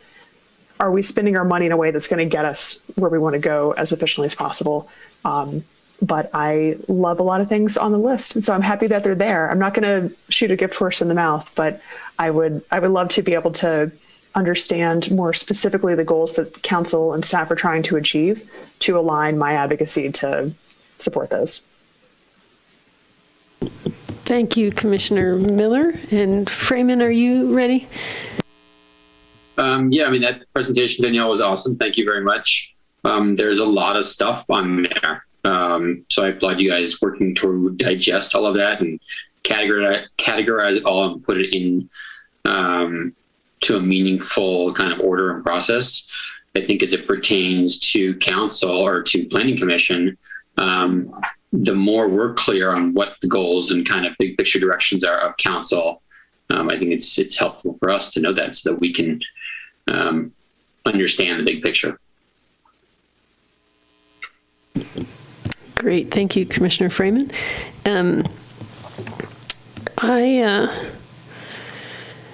Let's see. First of all, I want to say, Danielle, I think you said that if we want that more specific spreadsheet to ask for it, I would love that more specific spreadsheet. Thank you. Second, let's see. I would like to say I'm utterly thrilled that even though they're not in any specific order, that workforce housing is at the top. I am thrilled that greenhouse gas emissions is the next thing on the list. I am thrilled with the other three things as well. Emergency preparedness, infrastructure, communication, those are all wonderful things. I have a quick question. It appeared to me that we are going to be hiring a housing staff I don't know if that's more than one or just one, a communications full-time staff and the emergency operation manager for a 2-year full-time staff. Is that correct? So it's a little nuanced. Within housing, we currently have Shauna, who's full-time, and then we have Jamie LaChance, who you've seen do development code updates, so senior planner, working half-time doing ADUs. And so what we're going to do is add another like equivalent of another person, but it will be broken out that we're taking Jamie out of the planning budget and moving her into housing and wholly dedicating her to that because that's what she's been doing. So there's a half-time. And then we're going to advertise for a new senior planner, and half that time will be dedicated to housing. So that's sort of a full-time person. And then Shauna also has another Civic Spark who will be doing housing, working for her. So we've had that. It's like kind of like a paid internship that we've had at the town for quite a while. So that's another opportunity. So there's sort of, things like that within the organization that we're moving things around to be able to meet council's goals. So Bob Womack, like I said, has been working, he's actually a retired annuitant. So he'll be coming back to work full time, and he was willing to do a 2-year commitment for that. So that's good. So yeah, we have some new staff that we're kind of throwing into the mix to be able to do all of these different tasks. And was there communications full-time staff as well? So Braun has been working under the police department doing our communications, but she's also the administrative assistant to the police chief. So we're going to move her into doing full-time communications. That's wonderful. I'm very excited. One more thing. You were talking about communications, and aren't we currently undergoing some sort of website update? We are always going under a website update. I will say it's chronic. We've been doing it page by page, which is a little painful, just as different divisions have had needs. So what we're trying to do is have a more comprehensive approach where we can find a new platform and actually make it more like the tile format that people are more familiar with, where it's topic based, not department based, where it's harder to find information. So it's a little different than what we've been doing. Excellent. That would be great. Great. I don't have any other questions. Thank you so much. So I think we'll move on. Then there is just normally at this time we have the staff sort of give us a little heads up about upcoming commission meetings and agenda items. I think Jenna is going to talk a little here. Is that correct? Sure. Jenna doesn't have much to say. We have not yet finalized the May commission meeting. We have a couple moving pieces. So as soon as we have a finalized agenda, we'll let everyone know. Oh, okay. So that was nothing. Not even going to give us any hints, huh? Not quite yet. We're still waiting on a couple folks to meet some deadlines. They've possibly not met them, so we're still trying to kind of work through that. And can I ask you, looking through the meeting minutes that we had to go over, there was a lot of discussion about the Phase 3 application for the Soaring Ranch. I'm not asking you now, but is there a way that you can sort of update us on what's happened with that application process? Sure. As you may recall, there was a pre-application submitted on March 1st, and we are, working through that application, not super quickly due to our volume of applications that we do have right now. There has not yet been a formal application that's been submitted for Phase 3. So at this point, it's just moved to a pre-app. Okay, and is there any way we can get a more specific update next month, or is that it doesn't work that way? The status of the pre-application? Yeah, there was a lot of questions as to what was complete and then what would be required and what would change if we updated the specific plan. So just curious about those types of things. Well, the application itself is complete. The bar is pretty low for an SB 330 pre-application, and the applicant has met that. So if they were to submit a formal application within 180 days of March 1st, then they would be vested under the current regulations within the Georgia Ranch specific plan. If they don't achieve that milestone, and we have new regulations in place at that point, then they would be subject to the new standards. Is that what you were looking for? Yeah, that was one of the questions, and then there was going to be some discussion with the town lawyer about we had changed something in the conditions of approval on phase 2 and whether or not that applied to phase 3. And again, I can wait until next month if we, I'm just throwing it out there. I would love an update. That's all. Okay. I don't need to put you on the spot right now. I'm really, really just. Yeah, I'm trying to remember what that question was. So yeah, we'll have to follow up. That sounds great. Thank you so much. Okay, so then we will move on to agenda item number 10, which is commission member reports. Ruth, are you terribly horrified at going first again? I'm happy to. I attended the GPAC meeting as usual and have no other updates to make. Excellent. Thank you. And Commissioner Freeman. Nothing to report this month. Great. We are almost out of here. I got to enjoy a lovely spring break and do a house swap at the Bay Area last week, which was so exciting. And my full-time job has come to a seasonal close, and so I get to attend a affordable home ownership seminar on Thursday. And so that is it for my commission member report. So I think we will now adjourn. The next meeting of the Planning Commission is Tuesday, May 18th, 2021 at 5 p.m. It says we're anticipating a virtual meeting. Is the town council, I believe, is moving towards a in-person? Is that correct? Yeah, I think we're going to see how that goes, but it's likely we'll be able to do just the commissioners in the council chambers. Okay, so it might be in person for the council members next month, possibly. And then if the planning commissioners, we could do the same. It just wouldn't be for the public to attend in person. So council members and commissioners, possibly next month.